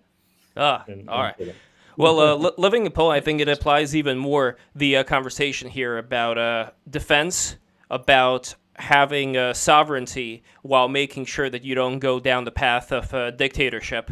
Where when I take a look at a country like Poland that's been through a lot, been through the Nazi occupation, Soviet occupation, in a way I think it added kind of like an inoculation of sorts. It was a deterrent, I think, for future rise of dictatorships. And when it comes to countries that are in the West right now, if we're talking about, I'd say the United States as well, France, although you never know with Zemmour what's going to happen. But if we're talking about these very liberal countries that don't know what it's like to be under the occupation of a dictatorship, like a communist dictatorship, my concern is that what Gio was hinting at, which I don't think we addressed, this particular politically correct flavor that we see in colleges, social justice warriors. I mean, it's a dead horse by now for all the people it's who not have just already. that, Lev. It's not just like those particular issues, but also just the influence of like the sort of Anglo-American liberal order upon these different nations. I mean, that's one issue. Yeah, but when you say liberal order, I don't want to just say that and be fine with that word without it being defined. So when we're talking about liberal order, are we talking about the ability for people to, not be persecuted based on the color of their skin? I like that. I don't think anybody here on the panel would disagree with me that is fine. But if we're talking about there being something that would lead to a Chinese-style social credit system based on the kind of speech that you say, based on your political views, that I think is something that should be avoided at all costs, and something I think people have been ignoring. But that's what it entails. It's sort of disrupting the ways of life of the culture of these people in general that aren't subject to that sphere. That's probably the worriment, that there has to be sort of the one mono decultured sort of apparatus that, now if the whole world has, Coca-Cola and internet pornography, then it's like we're going to be free. And I forget who said it. Wasn't that famous, was it Tom Friedman that had the article back in the 90s where he's like, no two countries that have McDonald's went to war with each other. Of course, that was proven wrong, though. That was proven wrong very recently, yeah. That's now we all go to war. Yes. McDonald's or not. Yes. And soon McDonald's will go to war with Starbucks in the future corporatocracy, where they'll have private military forces.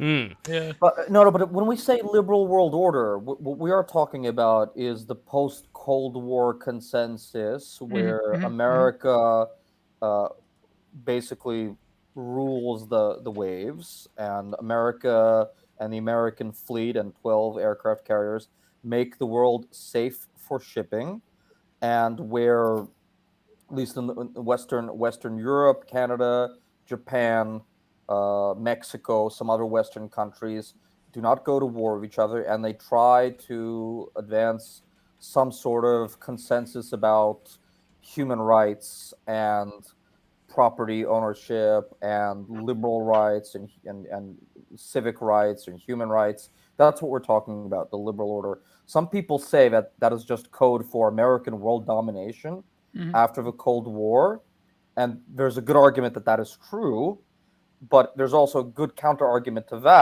that a world dominated by Americans is the least possible bad of all worlds, right? That's the counter argument to that counter argument. But when we talk about the liberal world order, we're talking about, a set of standards, norms for respecting human rights and respecting sovereignty. And but even the human rights aspect of it is kind of code for certain Western, not just Western, but sort of like Anglo-American picture of the self in general. Sure, and that's true. You know what I mean? No, but besides that, I think the bigger issue here is what are the negatives you see from that kind of order, from that order of focusing more on the self and more on human rights? What are the negative repercussions that you and other people within the but even these human rights discourse is kind of like a foil as well. I mean, it's very flowery language. Well, go ahead, Vlad. Yeah. Me? Well, I mean, I think that perhaps I should enter. One Yes. problem with the world, one problem with the world order, actually, and in fact, I just, this morning posted a translation on Twitter of this Russian political scientist. He's actually a kind of apologist for Putin, well-known, Fyodor Lukyanov, addressing exactly this point. And the point really is this: okay, the world order, as you described, liberal order, is a very good thing for many. I mean, and certainly I would say for the world. The problem is, can it be actually imposed and defended, and it can actually be maintained? And the problem is that experience seems to show that this is much harder than it seemed. And of course, there is a certain contradiction in it, because this is exactly what just has been said, that this order, which I thoroughly approve of, well, personally, that I should say that there are several meanings of liberal, actually, and we should actually sort of be careful about not identifying them, because on the one hand, you have what you call the liberal world order. The other concept is that, and what you might, is to do with liberalism itself, right? And this is a complicated issue that actually would lead to very long discussion. But one view of liberalism is that there is a particular way that a society should be arranged to achieve such things that we called freedom, right? That there is one particular way that is known, that is based on things like division of power, separating the executive from legislative, having, and etc. In other words, there is a method. So, for example, what it implies is that if you see a society where people seem to be free, at least in their own mind, right, but you see that it doesn't fit this. Like, for example, you may see, a good example is Austro-Hungarian Empire in its late period, where actually we would say, as far as life was concerned, was a pretty liberal sort of society in most kinds of things, but it was not liberal at all in terms of those qualities that are supposed to be. I mean, the way the system was arranged, right? The political apparatus, and so on. So the other approach would be that, well, maybe we should concentrate more on the actual, results rather than insisting that. Society, for example, you come to a society which appears to be working well and the people seem to be satisfied, but you tell them that actually, no, it's all wrong. You really need to have a parliamentary system. You need to introduce, you have a benevolent autocracy, which actually essentially lets people get on with their lives. Such systems have existed. I mean, after all, even 19th century England was not a democracy. And you were saying, well, now today, no, this is all the result may be okay. Well, we of course know there is always the very origins of the idea that you need to create a system based on institutions that is precisely the distrust of human beings, because you know that you can have ideal emperors. You can have Marcus Aurelius as emperor, and he can have a son who is Commodus, and you cannot rely on the fact that if you have this kind of system, that it will not, by simply getting the wrong people, replacing the good people, it will not actually turn into for example, tyranny. So what you want to do is create a system that will be independent on human virtues, human personality. The institutions themselves will run it, right? And that is basically the part of the modern liberal idea. I mean, building institutions so they would work without independent what kind of people you have, virtuous or not, and so on. And there has been, of course, the conservative argument against this was that you cannot actually, or one of the arguments, that you really cannot replace the human virtue, that institutions will not by themselves do that. So that's one kind of thing. The other kind of thing is this, again, which is entering is somewhat different from this, is what I would call progressive liberalism. That is the belief, this is centered on some kind of idea, not of liberty really, but equality, or liberty, but is understood as being, what they call positive liberty. That means you are not free until basically you can do anything you wish, right? And then that liberalism, it means it consists of basically, if you like, trying to find all possible inequalities that you should still eliminate. And whenever you reach any stage, you say, well, it's still not, because, for example, there are these kind of people, like people who feel they were born in the wrong sex, or they want to be everybody to say that they are what they wish to be seen. And then you can actually think of many more things. In fact, it's a never-ending process. You can ask yourself, well, okay, do we ever reach the point where when there is still no more need for more equality? I would have said that, for me, by at the time of the end of the Soviet Union, that we reached as much equality and liberty as I ever imagined. But then it turned out that of course not. For the many people now, remember that before the end of that, there was hardly any issues like trans rights and others. They were never, there were no non-issues, right? And suddenly they became issues. And when we have the feeling that this process itself has no limit. So that is another kind of thing that people call liberalism, but it's not the same thing. The idea about institutions, that also didn't seem to work so well, because we now have noticed that the institutions by themselves don't appear to, they become corrupt. And that's the crux of the matter. Wait, Gio, 1 second. We have a comment from Nico for 50 ARS. So a super chat from Nico who says, what's ARS? That's Australian? No, that's Argentinian. So he says the liberal world order is now fully progressive. It used to be liberal, but no more. They want the state to manage everything French Revolution style. And that is a big concern that people have had here, where it comes to, they see liberalism as being something that, even with good intentions, automatically leads to where we are now. Well, let me give you a crux of the matter, Lev, before Vlad responds. That was a really great point, Mr. Kozlowski. I think that you really enumerated the heart of it.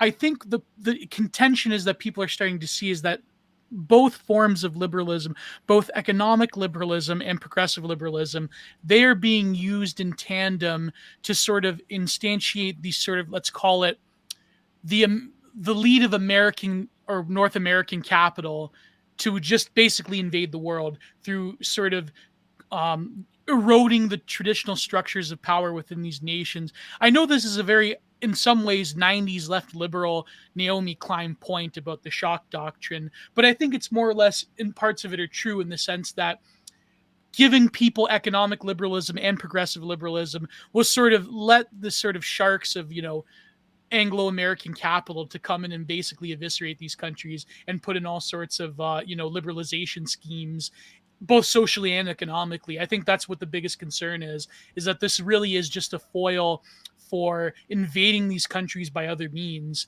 and sort of propping up the balance of power that is very fragile, that's reliant upon infinite growth and infinite capital prosperity, which is, of course, it's human impossibility. Only if we ensure that the whole world is working together in tandem to secure this. I'm going too far. I'm going into. Well, Vlad, I would love to know your thoughts, right now, and then Mr. Kozlowski as well. So, Vlad, what do you think? Do you agree with Gio? Disagree there? Oh, you're muted. You gotta unmute yourself. Yeah. Everybody subscribe. While Vlad is unmuting. There we go. While I am unmuting, you subscribe, and also go on Amazon and get a copy of my book, From Odessa with Love, if you want to know about Ukraine. I want to actually talk about your book before we leave, before the stream ends.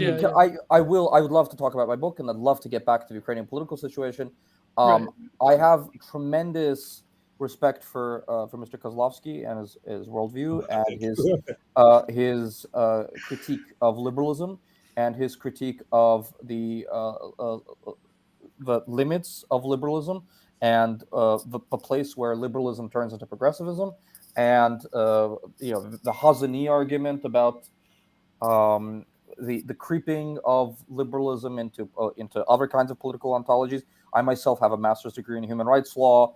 I wrote my human rights thesis in Venice on 5 schools' theories of criticism of the foundations, of the universal foundations of human rights theory, anarchist, Marxist, third worldist, fascist, conservative, nonsense and stilts from the conservatives.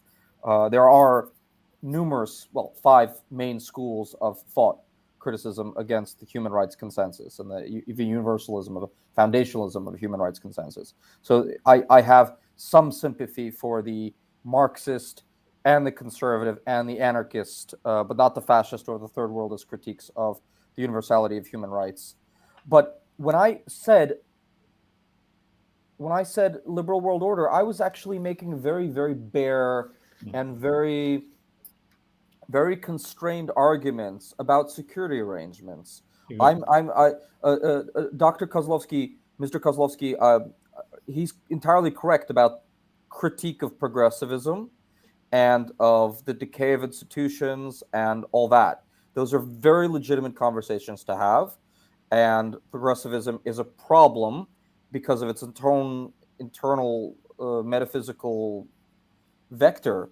But I was just talking about the Americans and the Europeans curating the order that was left over after 1991, where outside of some places like the Middle East and Africa, where the order doesn't apply, we have a particular structure of security where we don't have competition between states or competition on the military level between states, which is an order that's quickly degrading.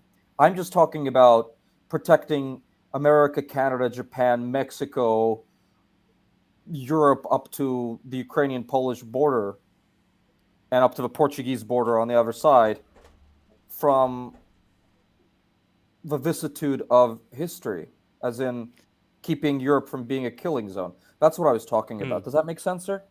Yes, of course. No, I completely agreed with it. In fact, I didn't have my first remark was one meaning of, when you talk about world order, liberal world order, then you are referring to relations between states rather than relation between the states. And indeed, what you said actually enters into this because, for example, the relations, for example, the essential thing is in dealing with countries like, the whole point is, if I say, when we deal with countries which are too powerful to impose our will on, in other words, countries like China and Russia also, in at least the military respect, where we have to actually make compromises. And that was something that didn't happen immediately after the collapse of communism, where the West was triumphant. So when I said the problem with that meaning of world order is not actually that it's a bad thing.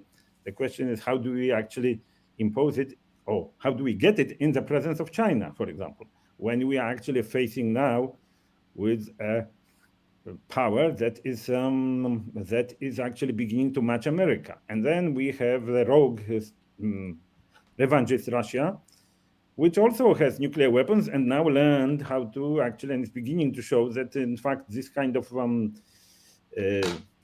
hopes that we had that economic factors will become dominant, that military power will become insignificant, and so on, that these hopes have not been fully realized.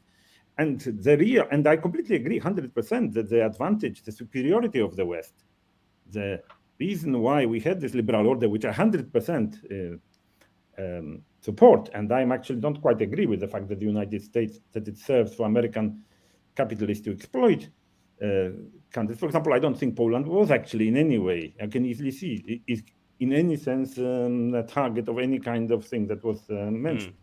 But let's say... Just the opposite. Yeah. Or South Korea, for that matter. Yeah, but there are certain groups that certainly agitate. Japan. I've been in Japan for so many years, and I wouldn't say that the Japanese, in any sense, on the contrary. I can tell you what happened one episode when I came to Poland for the first time because I emigrated in 1968. I didn't have Polish nationality. I am a British citizen. I never intended to go back, and then communism collapsed. And then I went to a conference just after the first election. Okay, because I'm a mathematician. There was a mathematical conference. I was tempted to go, I had to get a visa even because I didn't have a Polish citizenship at the time. They restored it later. And that was still immediately after the first semi-free elections, which led to the communists losing power.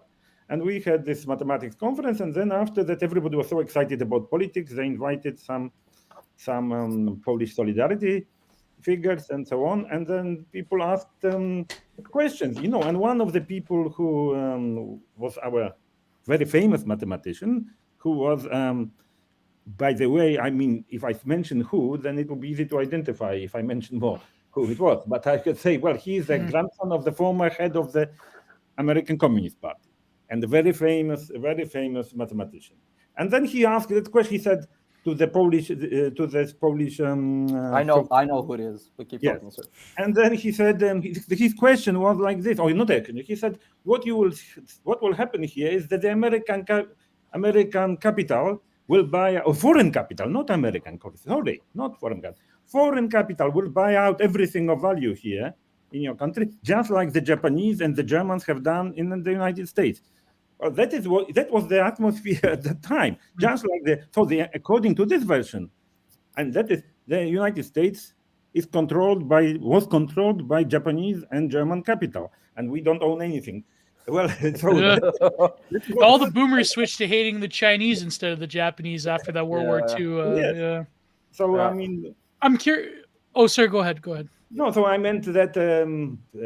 Let's return to the original thought. What I had was, of course, the question is that can we maintain this? I mean, you can see if you listen to this, what Lukanov says. He has this argument. Basically, he's like Vladimir Posner in many ways in the Soviet days, and the argument is like this. Well, I am sort of on your side. I like also liberal order, liberalism, and so on. But you can't do anything about China. There's absolutely nothing you can do. China has its own culture. Russia has not. So you better leave it alone. You cannot do anything about the Uyghurs. All the protesting will do no good. So you have to accept, forget about it. Let's just try to make an arrangement that is, about how to deal with the state. Essentially, it is the idea of spheres of influence. Of course, the famous argument against that, and that is given, by, for example, Stephen Kotkin very well, I mean, and other people, is that in fact this is deception. It won't work. Why is it? Because it's as long as our systems are more attractive, then these states, both China and Russia, will never feel safe. And as they never feel safe, they will always be our enemies one way or another. That animosity is forced by the fact that they are threatened not by our activities, but because the West is too attractive to their own people. And that you can see this all the time. So in a sense, this are trying to actually establish this relationship. Well, you can, of course, because we don't want to have a nuclear war, but we have to also realize that they are actually constantly interested in our destruction or in making things look so bad here that we will stop being attractive. And I mean, that's both Russia and China they are very happy about what's going on in America today, undoubtedly, because it's actually for the Chinese. It's a great opportunity, for example, to show to the Chinese people and also even to American Chinese that actually it's better, it's better in China. That I mean, you can go to Chinese university and you will have no problems with all those things that you have in America. And then if you are famous scientists, they will treat you very well. They take American famous physicists and ask them they create institutions that they name after them, and then they treat them super well, and so on. And then people say, well, all you need to do is not to criticize the Chinese government and don't criticize the Communist Party, and you get better salaries in America. And so it's very attractive, and that is and you see. And the other point is that to maintain our power, I mean, to protect this liberal system, we need to be more powerful than they. Correct. To be more powerful than they, we rely on the fact that we believe that the free societies produce, because of the greater creativity, the greater freedom that they give, they will be more powerful. And better, If they That's do been that, proven wrong, I efficiency. think. No, better efficiency and better technology and Yes. more fairness. Sure, But sure. That's not panning out recently, or at it's least not 20 look, years is no, not. it's not been. It's absolutely not panning out. And Yeah. both I'm not to say the Chinese are better. Oh fuck! I'm not saying that the Chinese are a better system. No way. Clearly they're not. It's certainly not a more free system, and it's certainly not a more meritocratic system.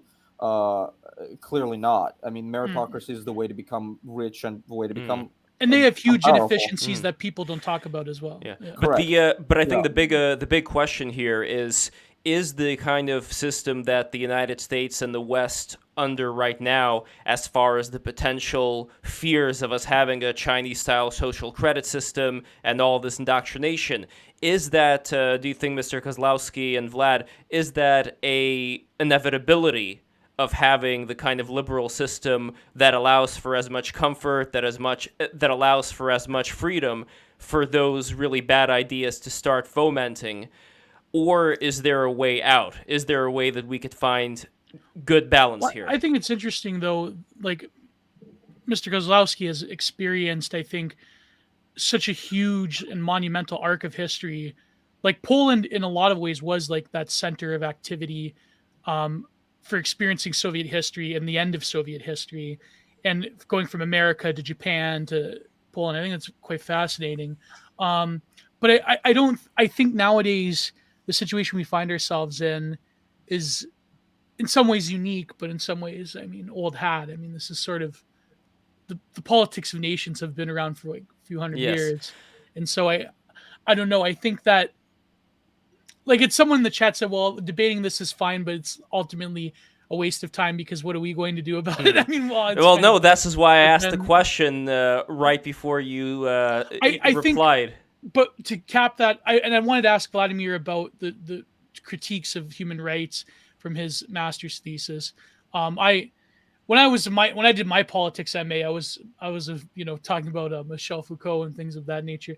But I think like what we're seeing now here, for example, in Canada or in the Ukraine or elsewhere, we're seeing sort of a fragility of basic infrastructural politics and issues. I mean, the solid infrastructure itself of the West is sort of like being called into question now. Correct. I absolutely agree with that, and I absolutely do agree that the economic and political. Yeah, go ahead. The economic and political, consensus that we are defending is no longer solid ground in the West. I mean, when 70% of American population vote either for national conservative style Trumpism or for basically AOC. AOC. Well, not even. Well, she wasn't on the ballot, but if she was, Sanders was. No, Sanders. Oh, Sanders style, like social. Sanders represents something very different from AOC. I mean, obviously, but is that's this the whole issue? That's another stream in but itself. I have to go in a few minutes. So okay. I have another podcast and something else to do. Vlad, you got to come back later on. I would love to have you. I really enjoy this. Can I? Please. Oh, sorry. Go ahead. Yeah, I want to ask you about your book about. Oh shit! Damn. Sorry.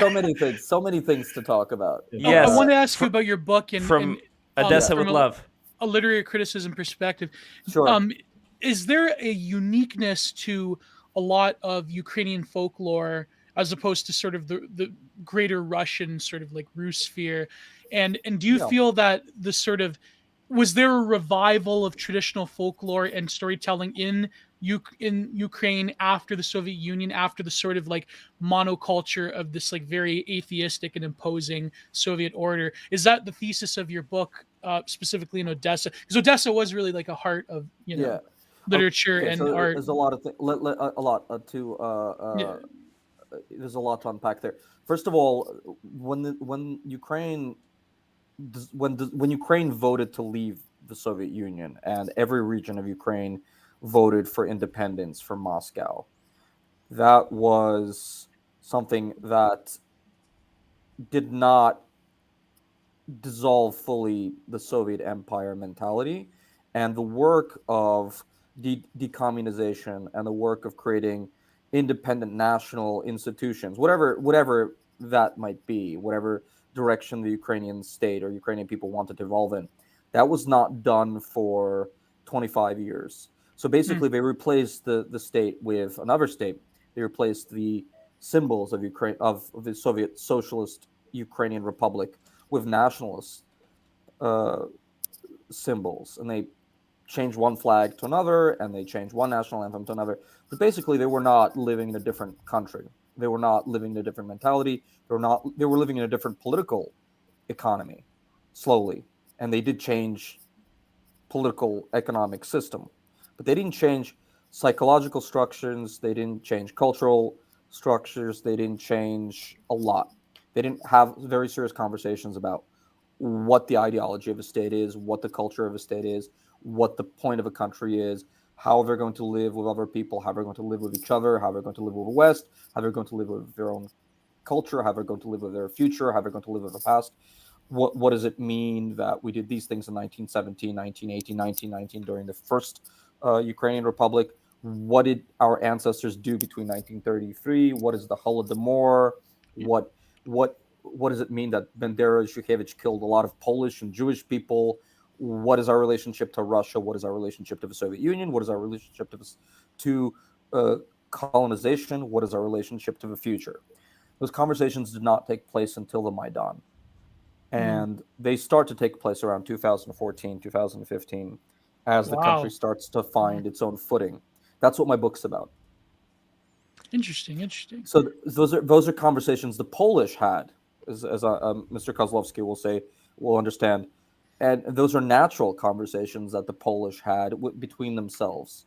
But because Ukraine was a captured state and had still an unhealthy relationship with Moscow, and was very corrupt and was very poor, because the Poles and the Ukrainians started at the same economic level, but Poland is now 3 times wealthier per capita, and by most standards, like they're at the level of South Korea now, whereas the Ukrainians and Poles started out at basically the same level 30 years ago. The Poles are now 3 times wealthier, right? Yeah. And those conversations simply do not take place. They're taking place now. That's what my book's about.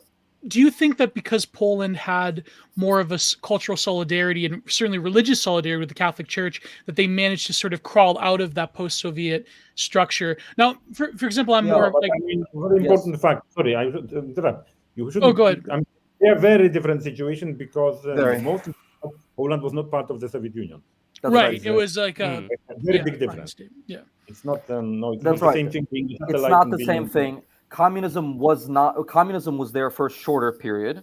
Yeah. For a much shorter period, and the Poles at the end of the day, they ran their own country. Polish communists ruled the country. It was Poles who ruled Poland, right? You must not forget that Polish communists. You see, the Polish communists not only presented themselves as Polish patriots, and all the Polish national struggle, even against Russia, was of course taught in textbooks and so on. It was not that something like it, not like, for example, in the Soviet Union. That's but right. not only that, but furthermore,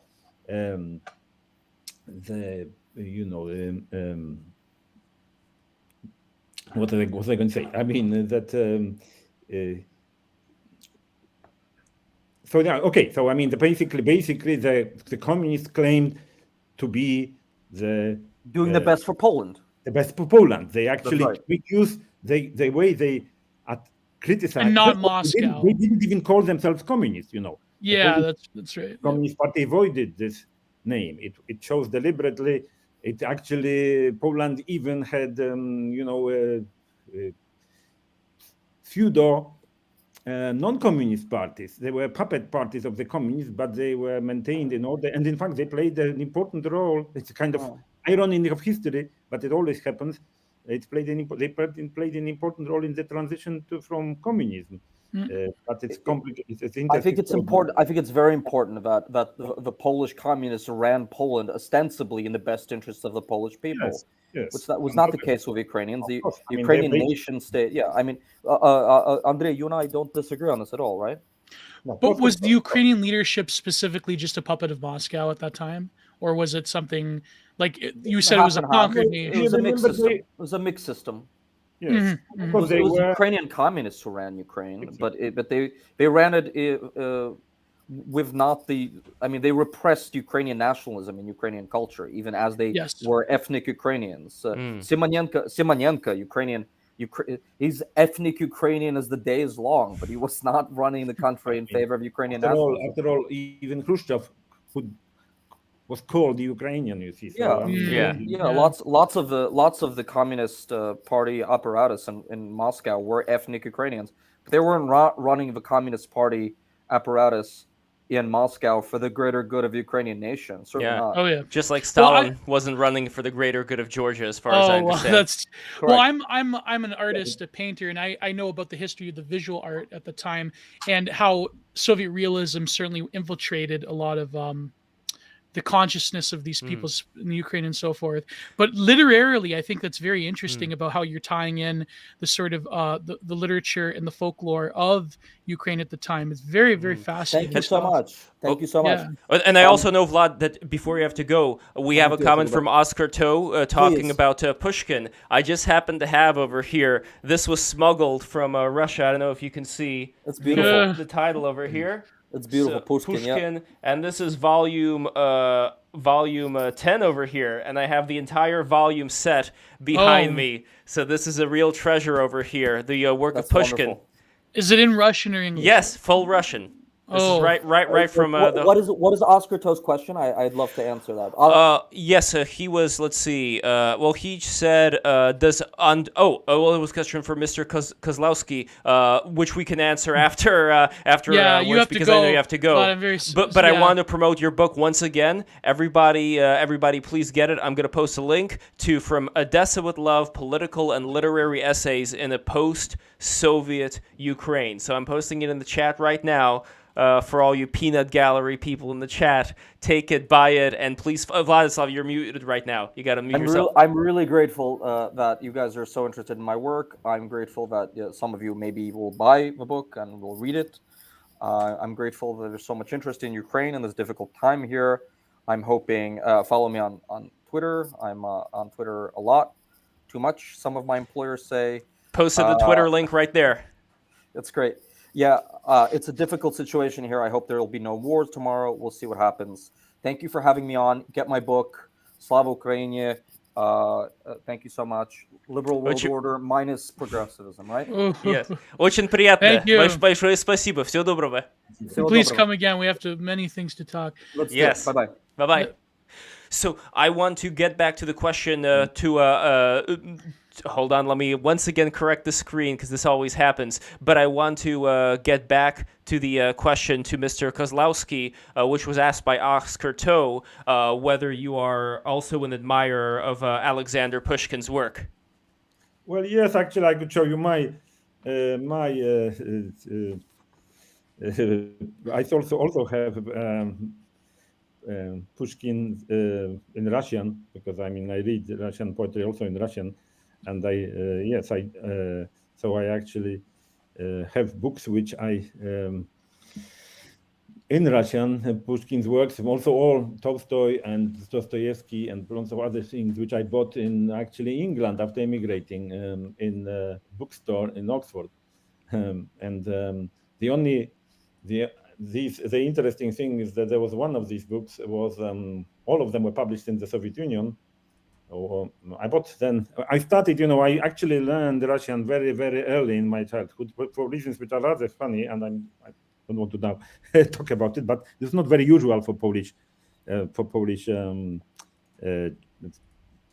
This is a very easy language to learn if you try, but actually most, Poles tended to be reluctant to learn Russian. So I actually started reading Russian somewhat later, but only a little bit after I could read Polish, because my father showed me how to read letters, and then after that I actually just, it's kind of very funny because again it's sort of digressing. So I read Russian poetry and Pushkin, Lermontov. There's now I read still all the time quite a lot of Russian Russian poetry. In fact, I would say that I have discovered a different Russian poet who is maybe modern or 20th century Russian poet who I would say now is my favorite. I'm reading him almost every day, but that is sorry. Yes, it's time to actually. I'm just looking for the first. It is Glasgow, who is basically the creator of Samizdat in the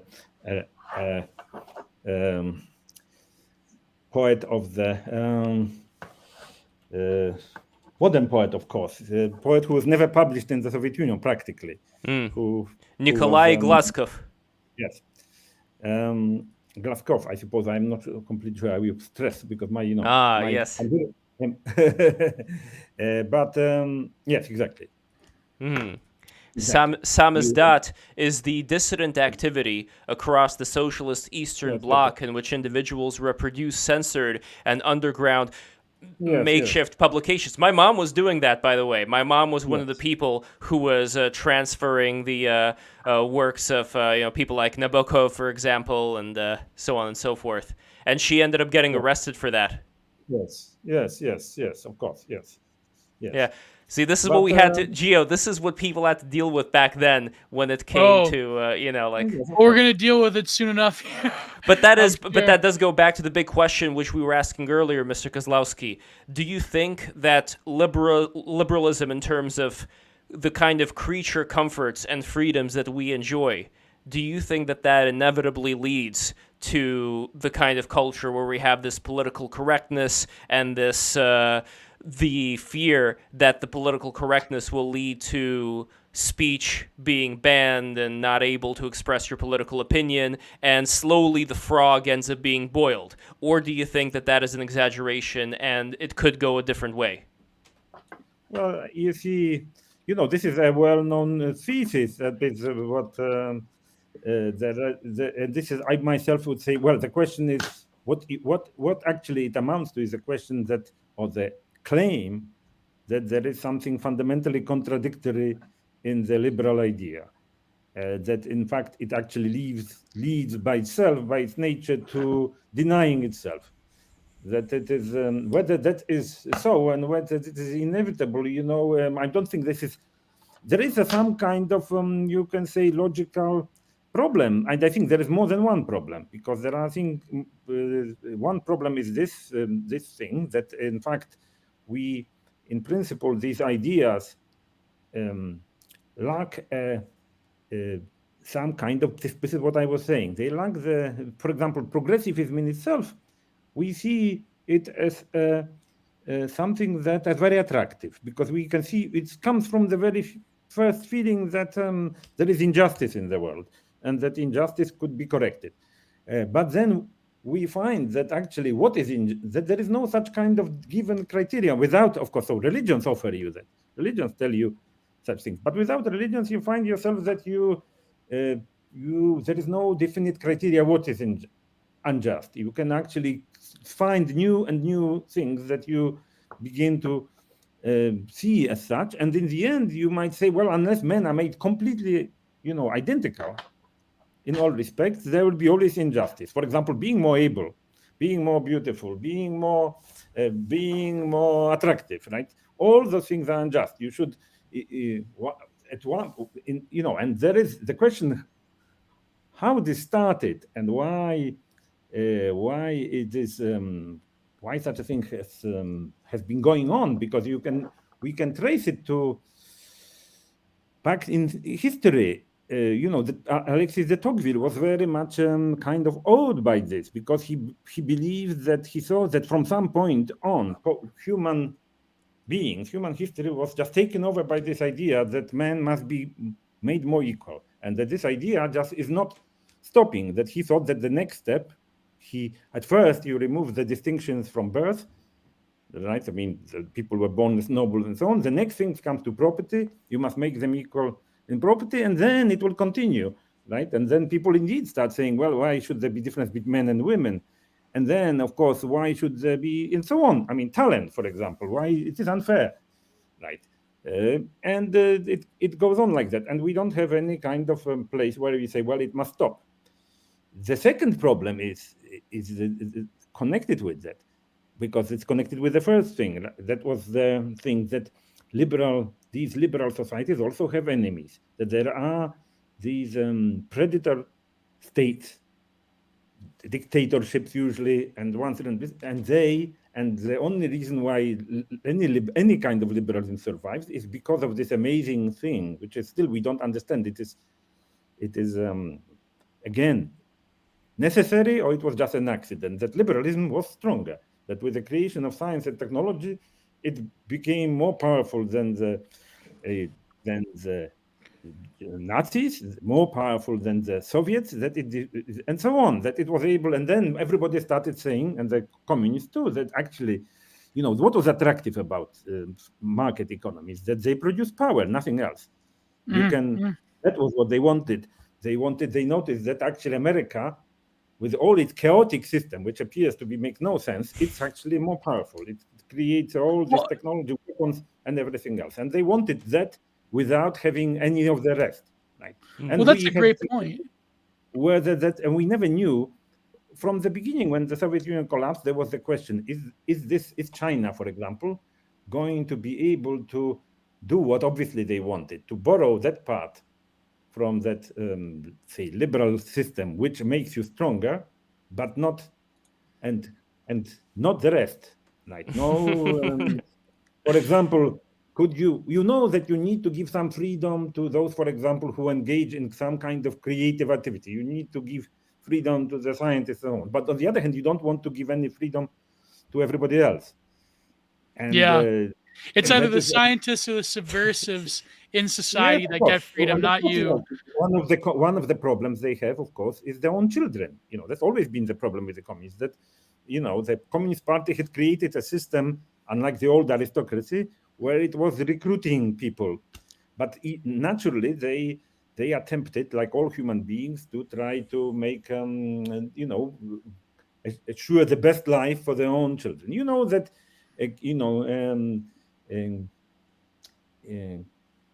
Kim Jong-il, the father of Kim Jong-un, originally chose his other son to be his successor. But the other son didn't want to be dictator. He preferred to go to Disneyland. He was the one who was murdered. He just didn't have that character. He didn't like the idea. But it turned out that he had another one. As you know, the older brother was murdered. But he was half brother, I think. But that is the kind of thing that happens. They cannot guarantee that the next generation will still want to will not start preferring, for example, life in the West and so on. Oh yeah. But the funny thing now with the next generation here in America, at least, is it seems like the next generation, Gen Z, is much more inclined to following authority, is much more inclined to thinking that, how would you say it, Gio? Yes. I would say, it seems to me, yes, you are right, but it seems to me that basically it's kind of very sort of, I don't know, of course, because again, I'm just sort of detached from it, but it seems to me that it comes from the fact, again, that, there is a large part of that of this current generation that believes that they need this authority to provide them with the kind of thing that that they believe they deserve, they should have, and they are not able to get themselves. Exactly. And how this happened, why this phenomenon? The original question was whether it is inevitable, whether it's built into the idea. And I have to say that I don't think that it can be answered for sure. I don't think that there is strictly logically necessary. Like some people, I know there are some people, philosophers and others conservative philosophers, well-known ones, who claim that they can prove almost like it was something.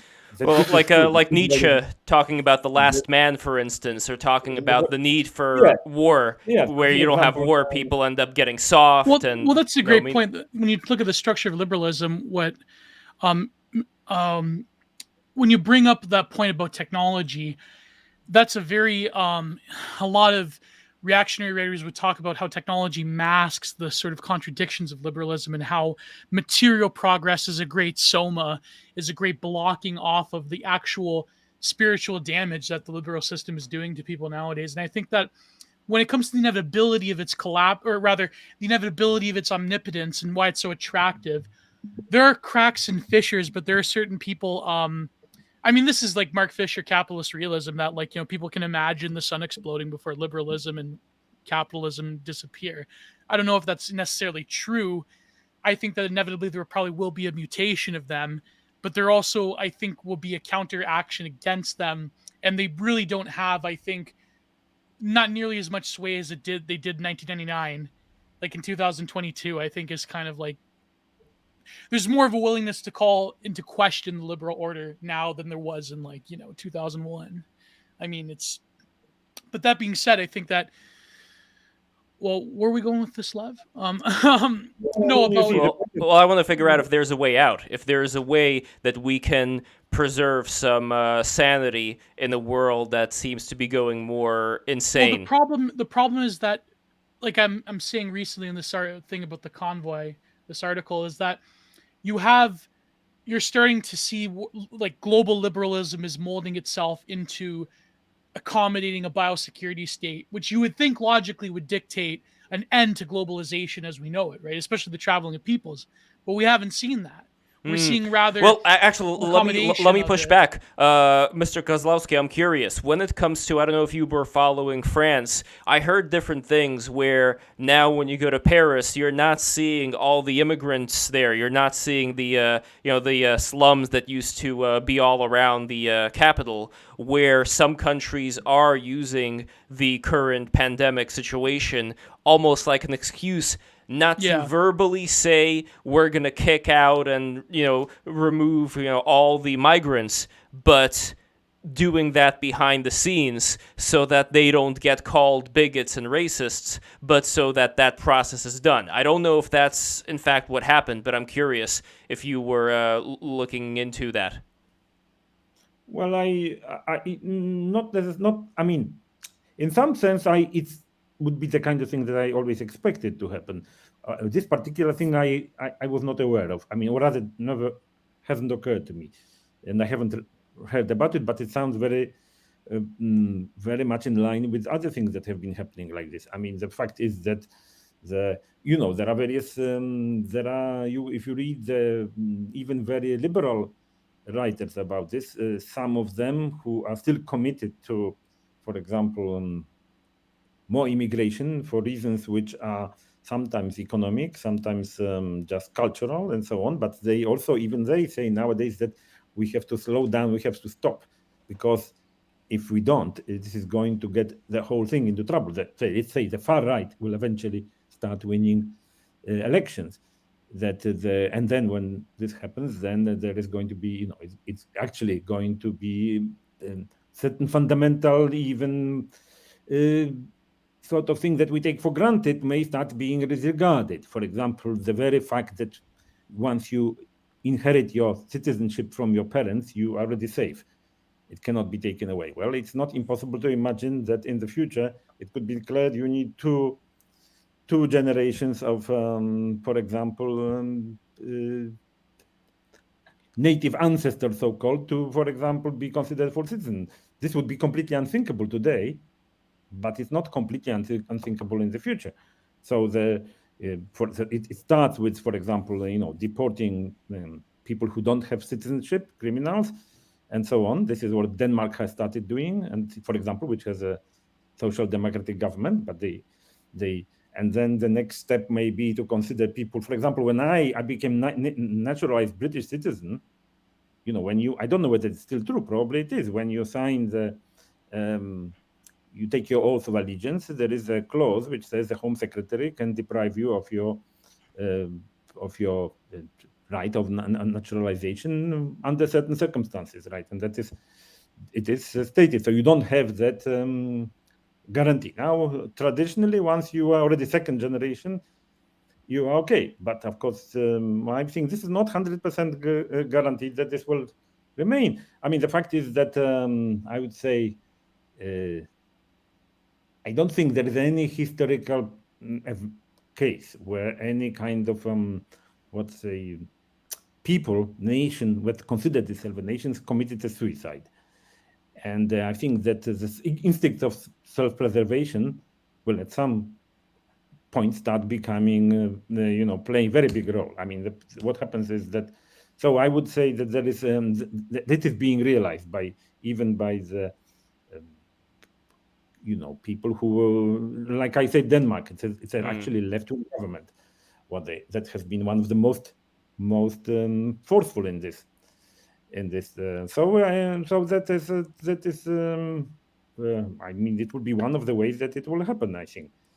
On the other hand, there is the second problem, the problem that often they mention, that is the economic one, that these societies are aging, and they are lacking, and they are aging, and they lack young people. Their pension and other systems require, they are failing, and the future looks, and that was supposed to be that's the problem. The problem was that this was offered as the answer. The answer was, we take the attractiveness of liberal society, of liberal way of life, is such that all these people from non-Western cultures, when they are faced with such an attractive society, they will become just like us.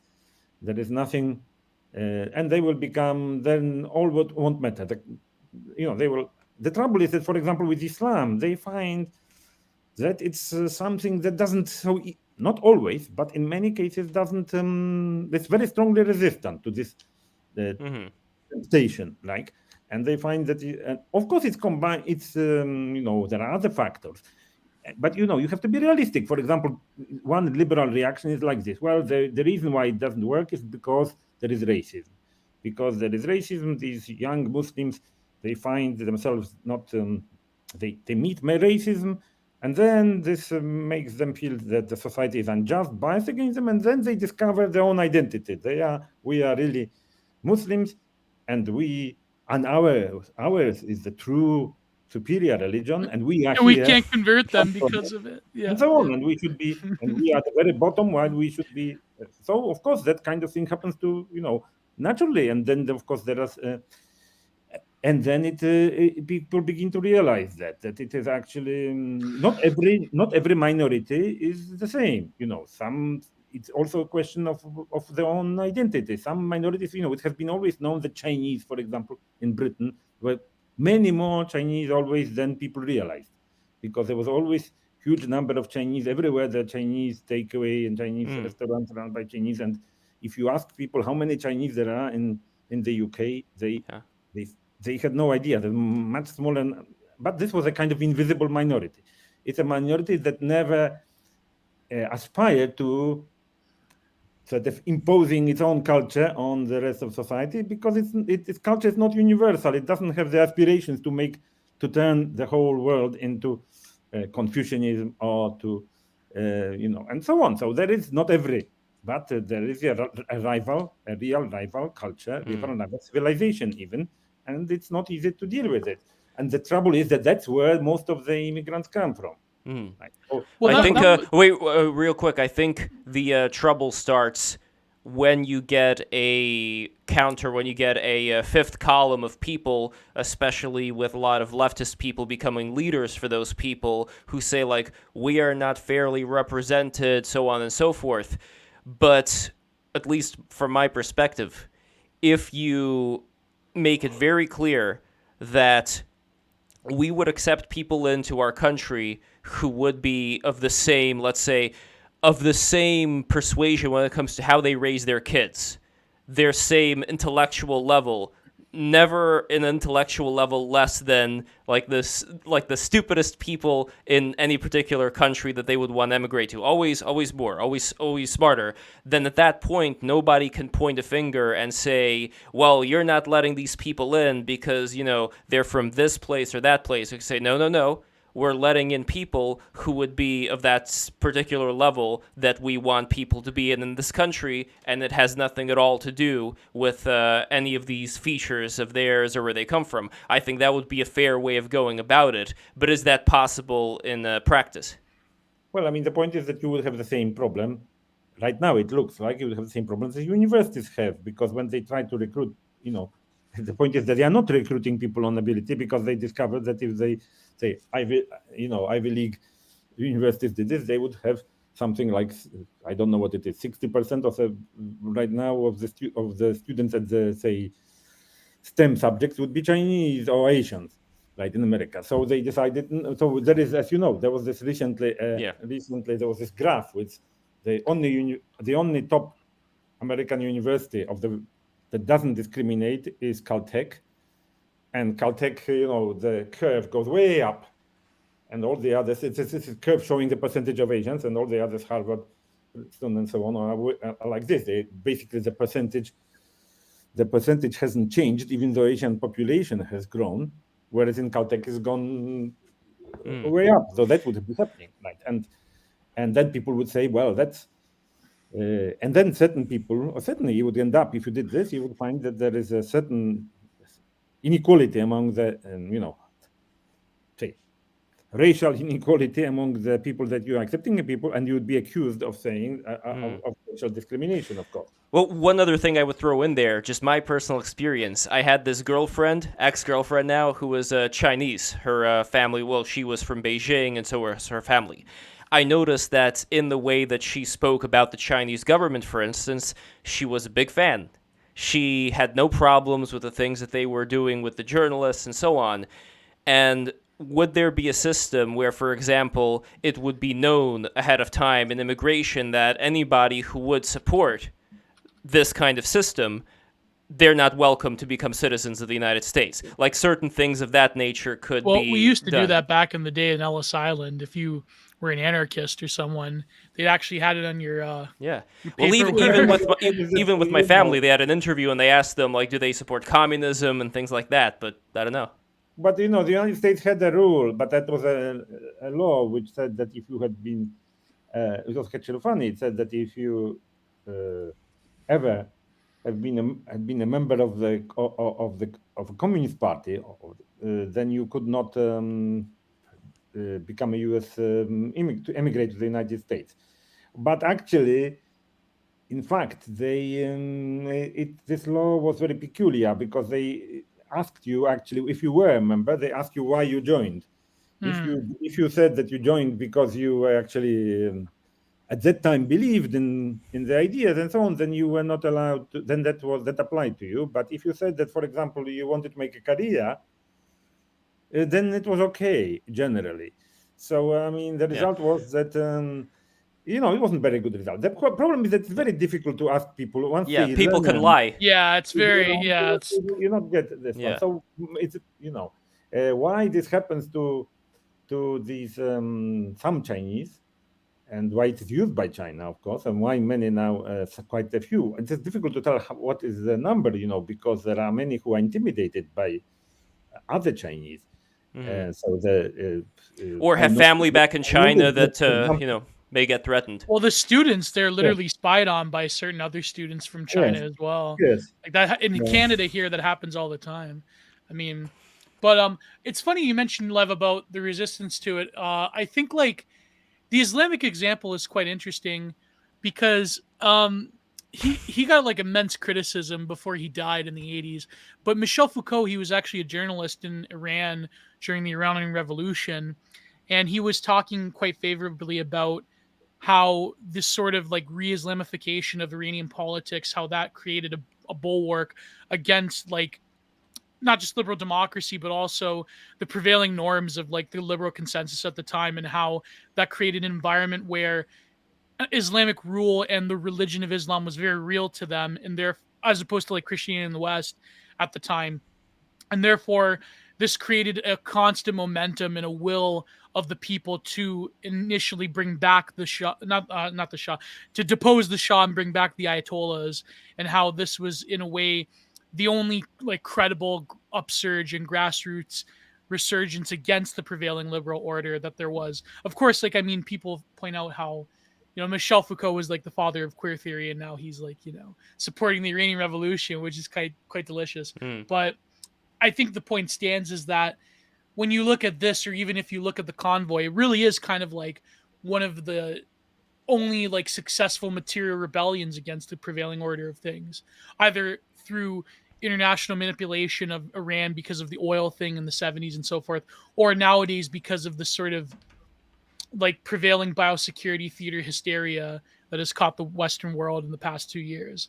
It's like there's always going to be these movements that I think have to sort of go outside of the confines of the prevailing discourse. But at the same time, the problem is with the convoys that the vast majority of people in them have like the typical, standard classical liberal, like, rebel media, my rights, which is of course problematic in my opinion. But I mean, hey, whatever motivates people. And, I get why a lot of people on the right, they counter signal it, but I just don't understand when. But what would be the alternative to talking about my rights? I mean, this kind of goes back to the context of the convoys? Well, not just in the context of the convoys, but I get that you're talking about how just talking about the rights doesn't matter because the friend-enemy distinction between Trudeau's government and the truckers. Yeah, definitely. Yeah, but still, as far as just certain values that people hold on high, I still can't find a good alternative to what we have right now. The alternative is, like, of course, to argue for the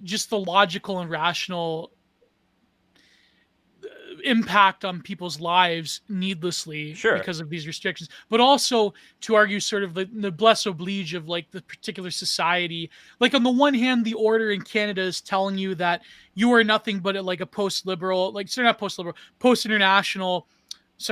post-national, like liberal, rootless individual, and that there's no obligation you have towards a collective identity because there's no such thing as a collective identity as Canada.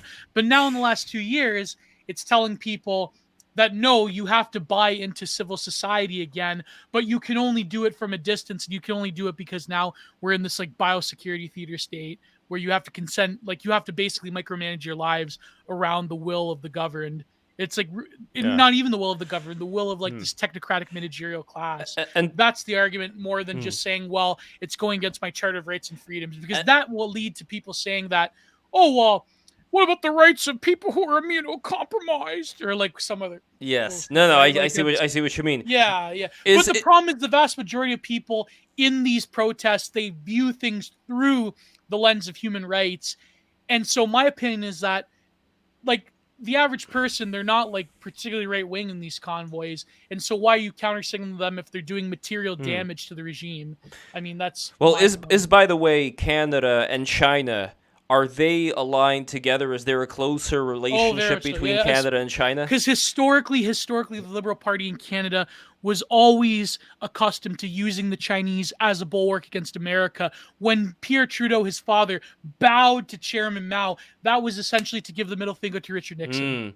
And now, speaking of Chairman Mao, Mr. Kozlowski, the last thing that I wanted to discuss here is the Great Reset and people like Klaus Schwab, who had Xi Jinping on and was applauding him and saying how smart he is.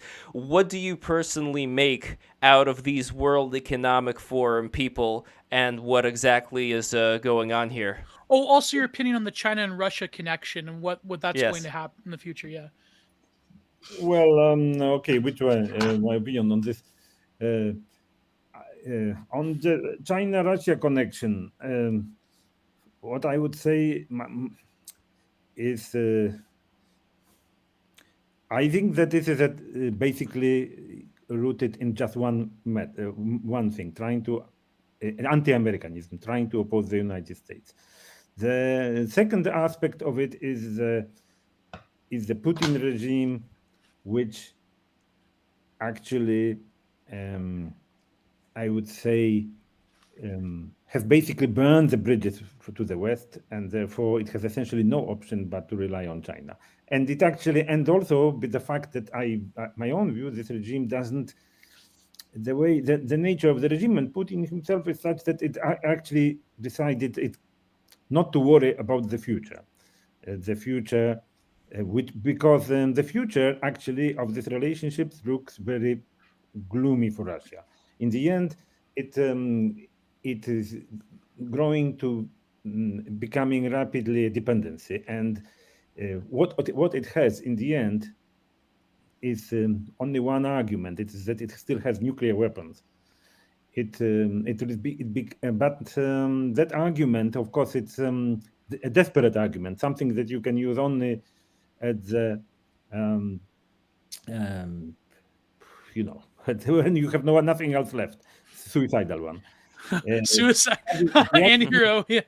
The other thing is that Russia's hope is that basically that China will remain preoccupied. So on the one hand, Russia supports China's demand to, of course, get back Taiwan. On the other hand, Russia would be seriously worried if this happens. It wants, because this precisely preoccupation with Taiwan is the reason why because the current Russian leadership believes that China will leave Russia alone. It will leave it alone because it's centered completely on Taiwan. So there is a paradox in this, because on the one hand, Russia supports China. On the other hand, it doesn't really secretly want it to succeed because of this. Secondly, China doesn't offer Russia anything much, actually. Yeah, that's true.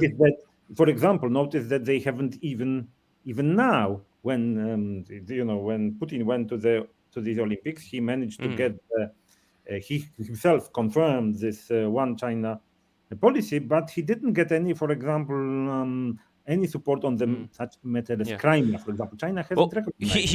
He got some oil, but I think it's very cheap, which is the other thing that people are suspecting. China got the oil, yes. They signed a long contract and so on. But the point is that Putin didn't get much. He got the basic support for Russia's demand for sort of spheres of influence. But for example, China has not accepted, for example, Russia's claim to Crimea, which is, we would expect that in return for that kind of thing, in fact, it has given very little. It takes, but it doesn't give much. So the relationship is very one-sided. China also definitely is not going to be interested and will not permit really to if people talk about Putin's ambition to restore the Soviet Union. Well, China definitely would not like that. It would not like it. The Soviet Union was not something that at all fitted into the Chinese view of the world. And this you may not remember that Mao actually seriously wanted to cause a nuclear war between the United States and the Soviet Union, precisely believing that it would leave China precisely in the very comfortable ideal position. And even today, typical Chinese, eh? But so that is one question. Yeah, I think this relationship is actually more like, I would say, Russia has become, the current Russian regime has become so committed to it, it cannot really. So, for example, Trump believes, and others, that Russia could be somehow persuaded to switch the alliance, to switch sides, and so on. And this may be possible with a different after Putin. Yes, with a different. And do you think it also has to do with Putin being raised in the way that he did with the KGB influence to always see the West as the perpetual enemy? Well, that I don't know, because not everybody in the KGB, not everybody. It's a mistake to believe that everybody in the KGB himself was also like Putin. I mean, actually, he was a rather junior figure.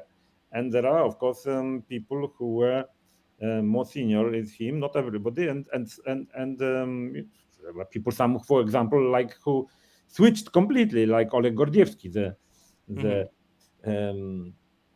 most famous double agent who worked for the British. Yes. Of course. There was, and he was senior to Putin. But do you see Putin as being more of a true believer then in that particular I don't think he worldview? was a true believer in communism. I think from the very beginning that is loyalty to the organization, to the other, and in the end, it's no. I think there is a certain mafia-like. It is true, mafia-like character to it. That is basically. It is not. It is seeing. It is more like where you see the rest of the society as being. It's really very, very Russian, and in fact, this whole idea goes back, I would say, even to the Tsarist times. That is to the Tsarist Okhrana, the attempts to, the idea that the secret police basically could run the whole society. That idea is actually an old idea in Russia. It is, and in fact,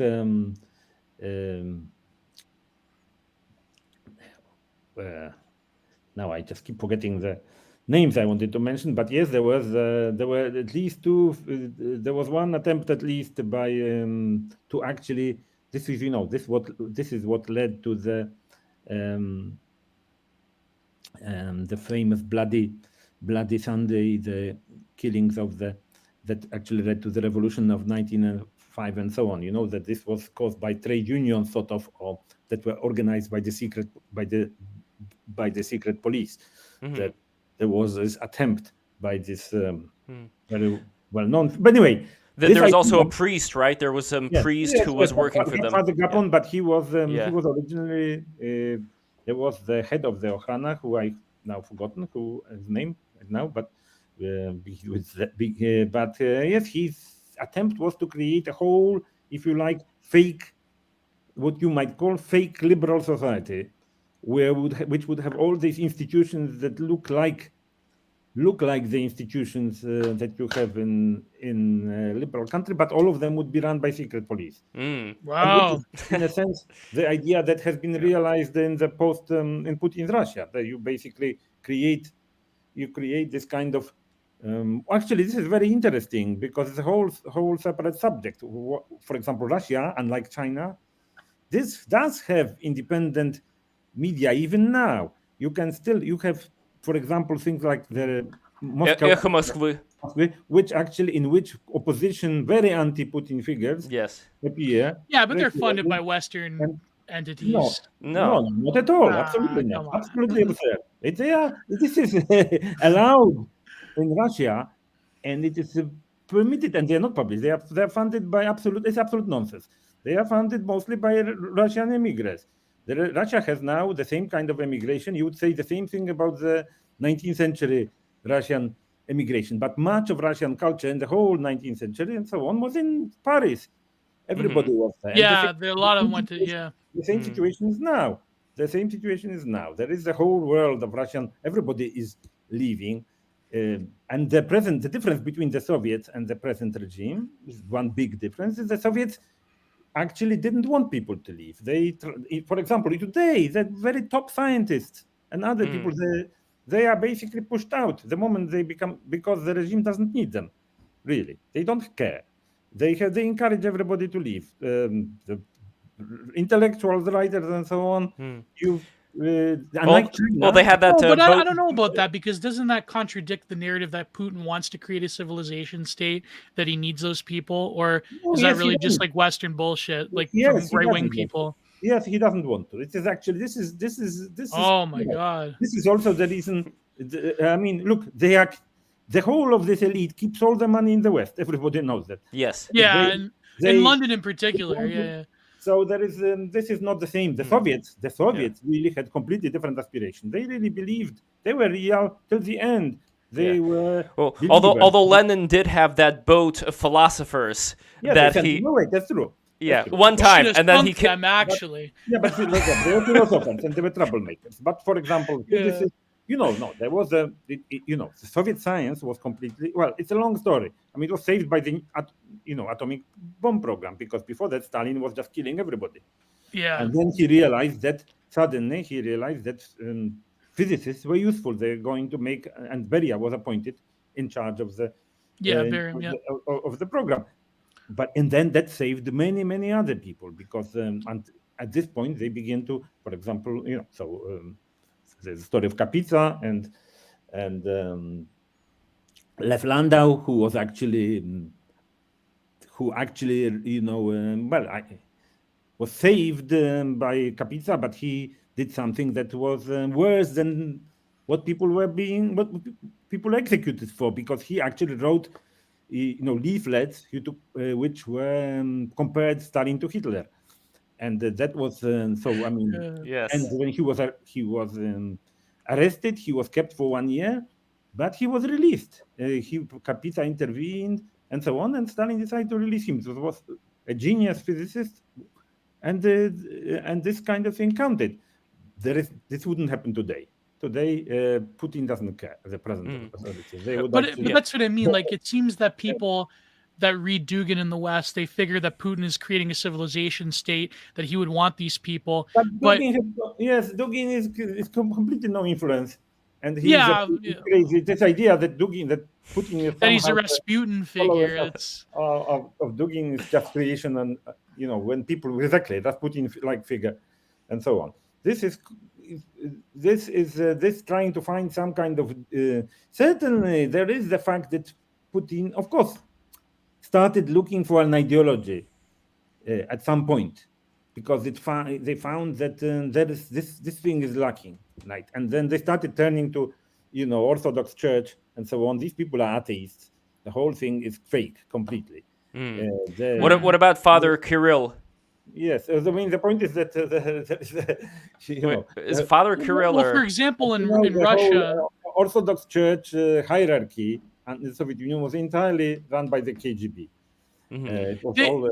I don't want to offend. There's a lot of people who are Orthodox that listen to us, but I don't want to offend them. But it is true that, they say a lot of the Russian church was infiltrated, more or less, or they had to go along to get along because they were previously having their heads chopped off. Yes, there were many genuine believers, of course, and there were priests also at the lower ranks, etc. Yes, and there were some, but of course, right. I mean, there was Solzhenitsyn who became genuine believer, but as a matter of survival, of the hierarchy of those at the top. In fact, it was impossible, because there was no way you could actually get to the top of the church hierarchy unless you were carefully checked by the KGB. Nowadays, like for example, in Russia, I know Russia has like the most well-advanced atelier system in terms of visual art and painting. But a lot of those people, they get trained in Russia. They get trained in a lot of old masters techniques, but then they end up in Paris and London anyways, in America. Yes. So it's like, what are you going to do? But there's another thing that was brought up by this gentleman who Gio knows really well, who would not come on the show because of my genetics, named Keith Woods, who made a video. I'm working on it. He's not totally. Well, he better come on with a great man like Mr. Kozlowski in the stream. But the point here is that Keith made a video where he was talking about the Russian oligarchs and how Putin came in and he got rid of all these bad Russian oligarchs. Like Jonathan, clear them out. Yes. It is actually a fantastic view of this. I mean, so opposite of reality.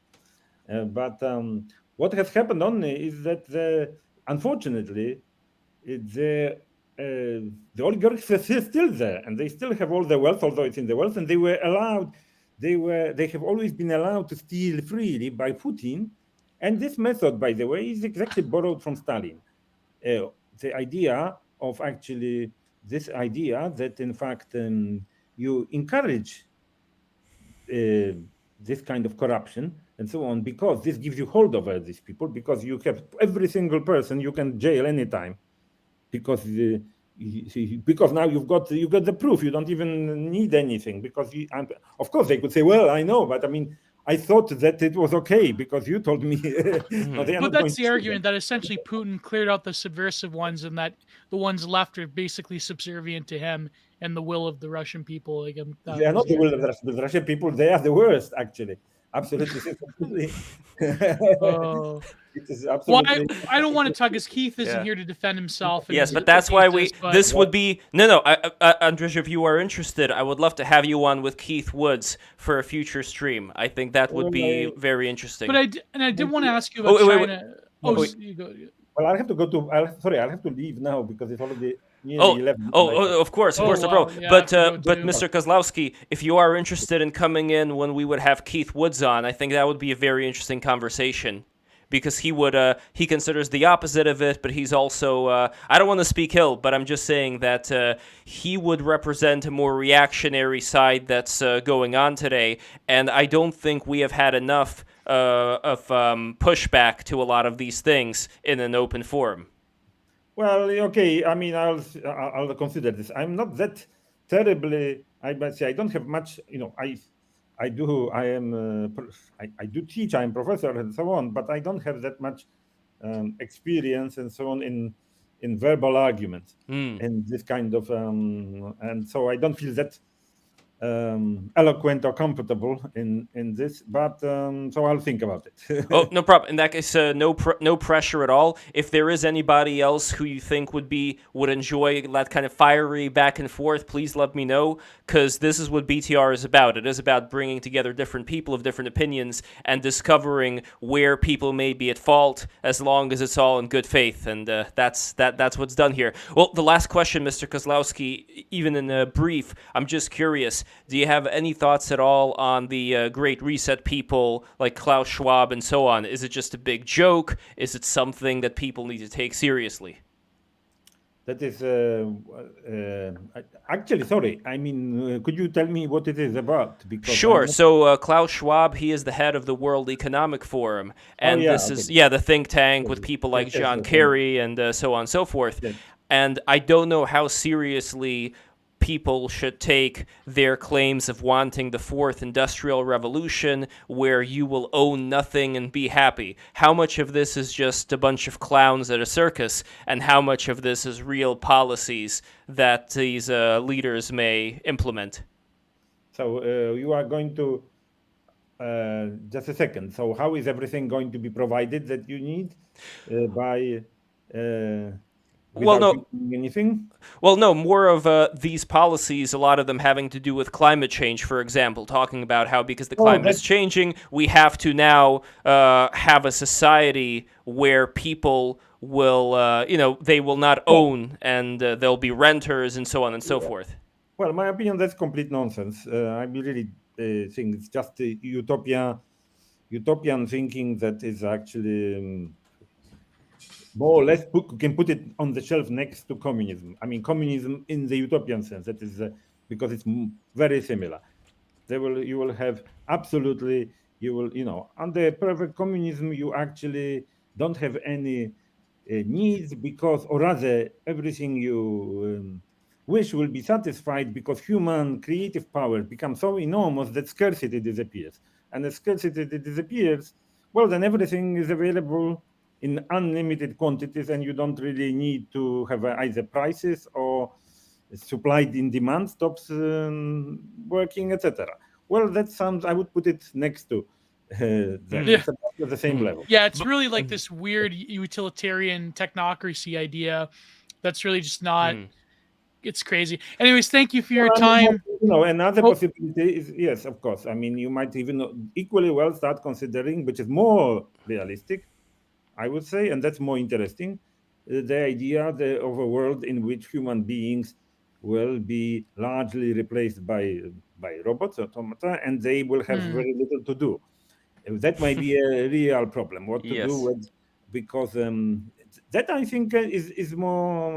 I think this is what was considered in America in some people, and this prospect is more realistic. I mean, how you actually ensure that people are paid and have earnings and something like that when they are not needed. Basically, it's like a UBI, universal basic income thing. Yeah. So I think that is actually I think is there is another matter which is yes, which I think is also But the gentleman himself, Klaus Schwab, here is a picture of him in the chat. You're not familiar with him. Yes, I know that you mentioned. I heard his name, but I really paid no attention to it. That's probably for the best. All right, Mr. Kozlowski, thank you so much for being a part of this. I really appreciate your time. Thank you for the invitation. Thank you. Yes. Have a wonderful night, and please come again. Yes. Okay. So here we go. We have a couple of super chats here. So there's some interesting comments, Lev. All right, let's get to the comments. The stream. Holy hold on, boy. Takes a bit of time here. One by N's, JN's. I wonder if he's Aaron. I wonder if he's NS on Twitter. I wonder if it's the same dude. Go up. Air placing work is a key part of the Fourth Industrial. Before Klaus Schwab. So. Yeah, that doesn't answer the question. The communists were willing to do immeasurable damage in the service of worthless ideology. Yeah, I mean, a tenet of any faith is sort of can be a dangerous thing. What's interesting, I want to get. I love the comment over here by Oscar Toe. Klaus is so cool. When they were talking about China and Russia, I find it kind of like interesting how maybe it's the fact that there's a lot of like older party heads in the CCP and the Politburo who remember the time in the 70s, not the 70s, the 80s and the early 80s whereabouts, where the Russians, the Soviets basically said to China, hey, you're on your own, do what you want, don't rely on us anymore. I find it interesting how the roles are reversed now, where China wants to consume Russia, but it's like there's like, well, now we have you now. It's sort of like a revenge fantasy for when the Soviets abandoned the Communist Party in China. You remember that, Lev, in the 80s? Well, you don't remember that, but I mean, like, you know about that, right? When the Soviets basically told the Chinese that they're on their own. It's like, there you go. Yeah. And there is another comment over here by Stop Asking for My Name, who is also, I believe, one of the people in the Super Chat line here, unless he got replaced by more people sneeding the Super Chat. Speaking of which, MJ May, still queen of the Super Chats. If you want to become king of the Super Chat or queen, you got to bring more than $49.99 in. But Stop Asking for My Name talks about how Jonathan Weisman, who is a person of the small hat descent, has openly admitted nationalism is bad for them, hence why they prefer multiculturalism for Gentiles. Well, once again, has admitted that as well. What's his name? Chess Master? Who's the Chess Master? You know, the one that goes around in those. Of course he would. Of course he would. No, Gio. Here's the thing. Jonathan Weisman, as has been stated before, and all the Jewish people who are, I wouldn't say again liberal, I would say leftists, they are again some of the biggest anti-Semites in the world. They are Jew haters. Cope. No, it's not cope. Because when we're talking about multicultural society, the reason why they want it is for it to be safe for leftists like themselves. If we're talking about the Jewish people in Germany, one of the reasons I think why a lot of them didn't leave even post-Havara agreement, like why they didn't go for that whole thing, was because they didn't even think of themselves as Jewish. They thought of themselves as German citizens who have every right to be a part of the country that they love. The lower level ones, yes, that's true. The average working class Jews at the time. Yeah, but then we're just talking about people who are urbanites. That's pretty much what we're getting at. We're getting at urbanites who get jobs at these various urbanite-oriented companies. So no shit they're going to be on a particular side of history. But this is more to do with urban people, nothing to do, I'd say, with these other things other than them just being better at other people at getting those jobs in the first place. I can't believe, Lev, you would dare question Putin as not wanting to create a civilization state. How dare you? There's this funny... Serious, no joke, though. Because you always say, where's the evidence? Where's the evidence? You always do this vouch, give me the data. Is it true that there is a current brain drain going on in the arts, sciences, politics, and culture in Russia? Of course. And is there data proving this, though? I can give you a piece of data with... okay, you're probably not going to like this as far as pieces of data goes, but... Is it in Heratslav? No, it's a nice historical piece of data having to do with this man who you probably heard of named Alexander Pushkin. So what happened with Pushkin was... I'm a contemporary Russia. Hold on. No. Hold on. No, this has everything to do with contemporary Russia. Because Pushkin wanted to get out of Russia and go to Paris, and he was never allowed to.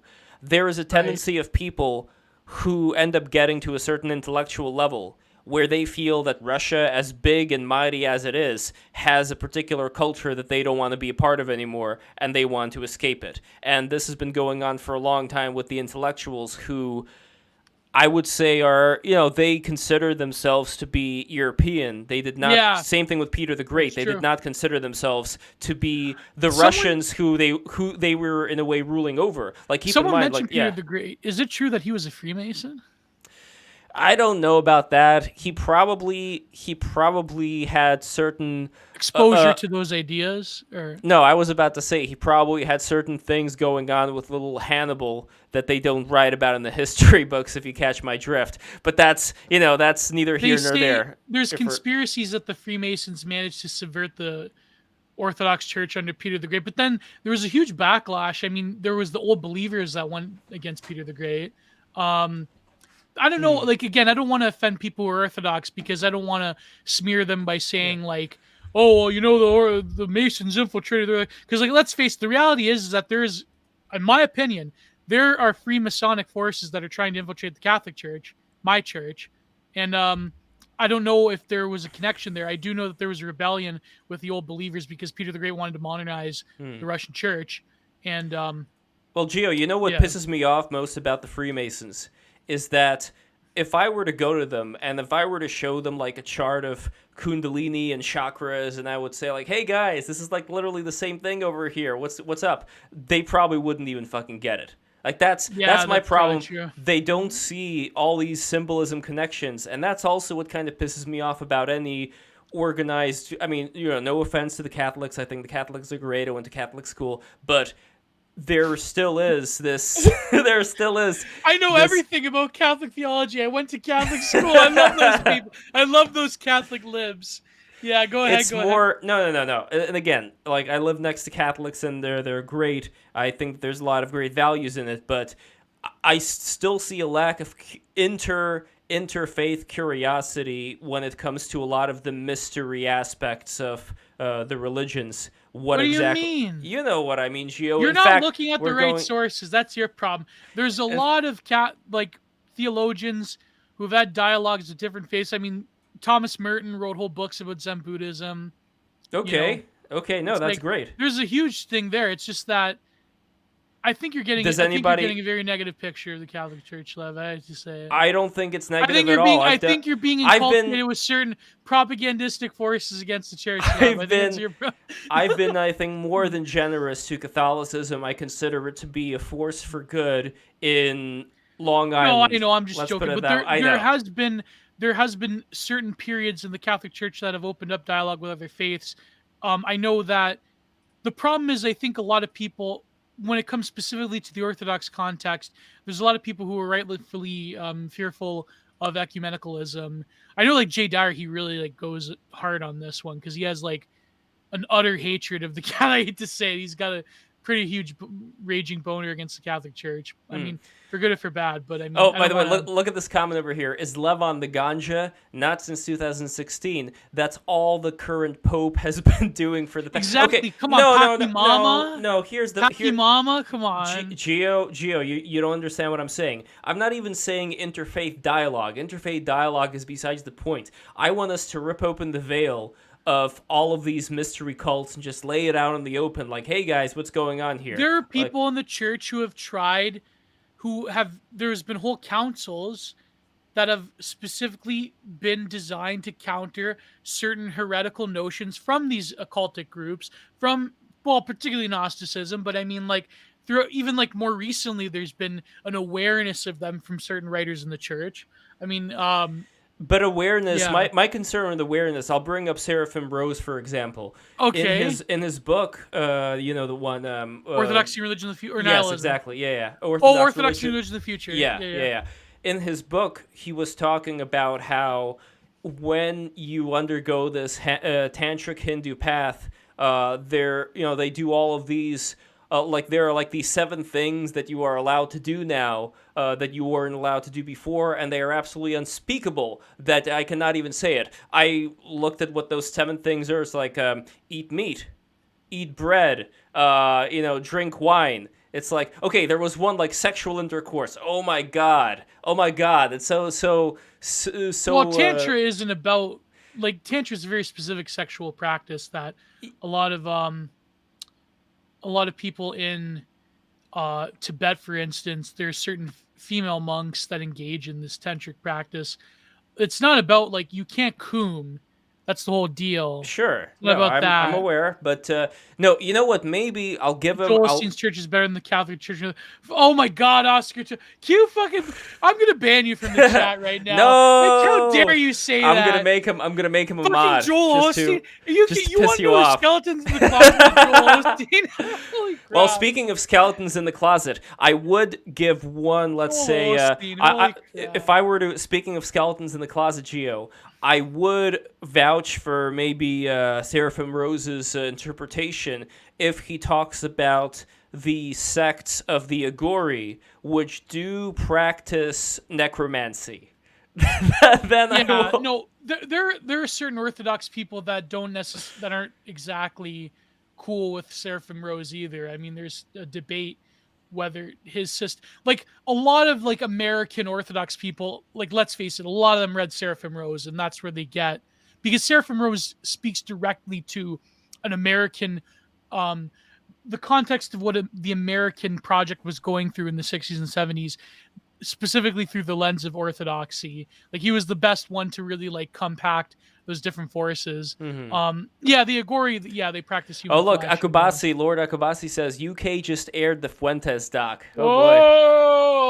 Where can I find this? I need to see the Felton. All right. Well, before everybody leaves, a couple of things here. So Massive McGee, Tantra is just edging with funny bells and incense. I love that. Now, I mean, guys, you got to think of your body. Your body's like a giant penis, okay? And just think of the energy being directed from the smaller penis to the larger penis. That's what Tantra is. Anyway. Gotta go. My brain's melting. Yes. Well, speaking of brain melting, I mean, the head is kind of like a penis head if you think about it. Have you ever seen those old Babylonian statues of the bulls?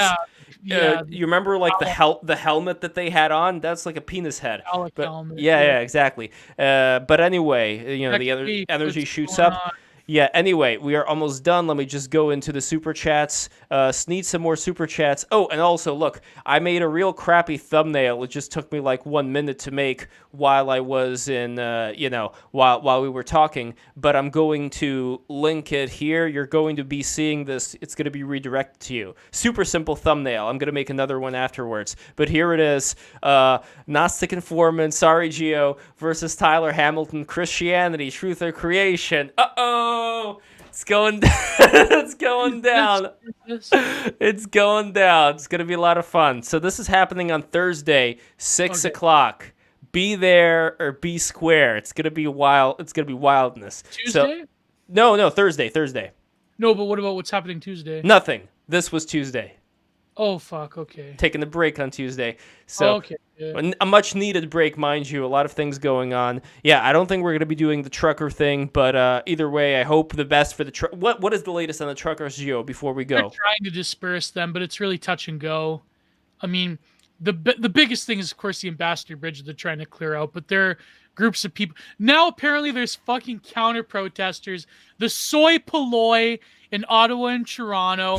Physiognomy. You can tell that they look like bugs. The soy polloi, they're counter-protesting now. And people in Ottawa are cheering them. And it's like, hey, it's their right, I worry that there will be certain agitators, there will be certain Antifa forces there's already messaging right now in certain Tranny Janny discords where they're talking about slashing the tires of the truckers and stealing their fuel. And I don't know what's going to happen if that. People like this narrative that, the police are doing enough. What do you want them to do? You want the police to go in there like Waco against working class people? Is that what you want? No, of course, exactly. That's what the Canadian media want. Fucking Greg, what's his name? Gregor and CTV and Andrew Coyne and Jeter. Of course they want that. They want the Matty Iglesias. Oh, well, this is what Matty Iglesias, I cited it in my paper. Matty Iglesias saying, if they're blocking the economic the almighty God of American capital, if they're blocking the roadway, then we got to send in the Marines. That's what six guerrillion more Americans, Matty Iglesias wants to send in the Marines against the truckers. He literally typed that on Twitter, and he didn't get banned for agitation or calling violence. Yeah. Well, look at that recent hey, listen, I'm not a big wiring fan thing with the... Speaking of the Louis Theroux documentary... Oscar Toe says Joel Osteen will solve it, Gio. Don't worry. Oh, I would really appreciate all of his millions of dollars that he stole from old women who can't pay their fucking apartment bills or their retirement home bills. I hope that Joel Osteen takes that money from all those grannies in retirement homes and gives it to the truckers. Anyways, if you want to talk about this whole thing with Louis Theroux, where they had the link is going to be in the Discord, by the way. I'm posting the link to the BTR Discord in case you guys want to go there. Here is the BTR Discord link. Go on, Gio. No, it's funny about Louis Theroux how a certain Tim Gannon was. I'm not a big fan of Griff Send Glow, Griff Scam Glow. Because a lot of people, a lot of crazy bonkers people have used Gif Send Go to to get around the federal government more or less. But if they're willing to help the truckers, I don't see a problem with it. I mean, the problem is the payment service providers to begin with. I think the fact that basically GoFundMe had to be threatened with legal action by Rick DeSantis and other people into actually refunding people who with their own money. Can you imagine this? If I give to a charity, I give to the truckers or I give to a more conservative charity and they take my money and they give it to Black Lives Matter. They give it to some whatever, help this poor trans woman of color with her bottom surgery. Can you imagine we're living in this. I can't even believe this. Anyways, I gotta go. Wait. By the way, Gio, before you go, I want to share a special little picture here with you. Okay, here is Joel Osteen and his and Mrs. Osteen. Guess where they are? Guess where they are, Gio? Where they are? They're at the National Arts Club. Oh my god.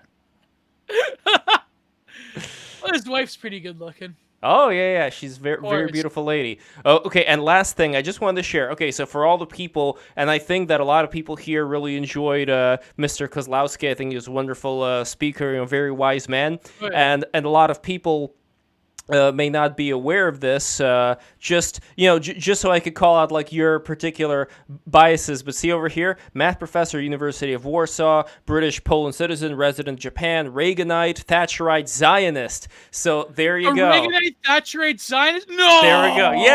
Yes, there we go. Oh, there we go. So again... No. hold on. I got a super chat from Nico I got to get to. No, but this just goes to show that we have all these personal biases that we make in life, which are stupid, because you're going to find so many more people actually agree with the same problems that you're having that you've been biased against for no good reason. So anyway, we are going to go to the super chats over here. 1 second. Streamlabs. I always get the two streams confused. And by the way, speaking of streaming, everybody subscribe right now to this channel. What are you doing? Why are you not subscribing? Subscribe right now. See that button, the one that says subscribe? Well, not that one. That one just has a little animation, but the one below, that's the one you should click on. Anyway, let us get to the final super chats of the hour here. Thank you very much, Nico, for the reminder. Okay, so Nico, 2 hours ago... okay, Massive McGee. Geo sells hate Zog Chow. That's $2. Next, Nico, 50 ARS. The liberal world order is now fully progressive. It used to be liberal, but no more. They want the state to manage everything, French Revolution style. And next we have here ABC 123456399, $5. Geo, wear Fez. Also Geo Schlong, Geo Strong. I don't want to ruin my hair. Oh, Geo Schlong, Geo Strong. Yes. Oh, yeah, and hit the bell. Thank you very much, Oscar Toe, for the reminder. I never talk about the bell. Hit the bell. That's going to help the algorithm. Next, we have Nico, $50 ARS. Europe is doing the integration wrong. When the French nation was invented, all ethnic groups and languages around France were destroyed and replaced. That is true, by the way. Like, you have different parts of France that never considered themselves to even be French. Like, they considered themselves to be their own thing, right, Gio? Within France. Quebec, you mean? No. Wait, no, what do you France. France. What- Like, inside of France, people did not think of themselves as quote-unquote French. There were different enclaves of various groups inside of France. Yeah, I mean, but they consider themselves French nowadays. I mean, Nowadays, I'm talking about, like, back then. it's hard to say. I'd have to look it up. I mean, yeah, I think... I believe I'm right on this, but look it up. Yeah, we'll see. All right, so I think, yeah. No, sorry, I'm getting distracted with this Knicker news over here. People that... What's going to happen if people want to base a political movement around Fortnite? Someone says, "Oh my god." Oh man. I'm sorry, I can't. I know I shouldn't subtweet, but it's like, yeah. Oh yeah, Anyways, Nico says like the Normans. I really love this comment. Even though it's not a super chat, I still want to read it. Tuesday, FA Tuesday. Trump equals Big Chungus Reagan. Big Chungus Reagan. All right, that's it. This is the end, everybody. Take care. Have a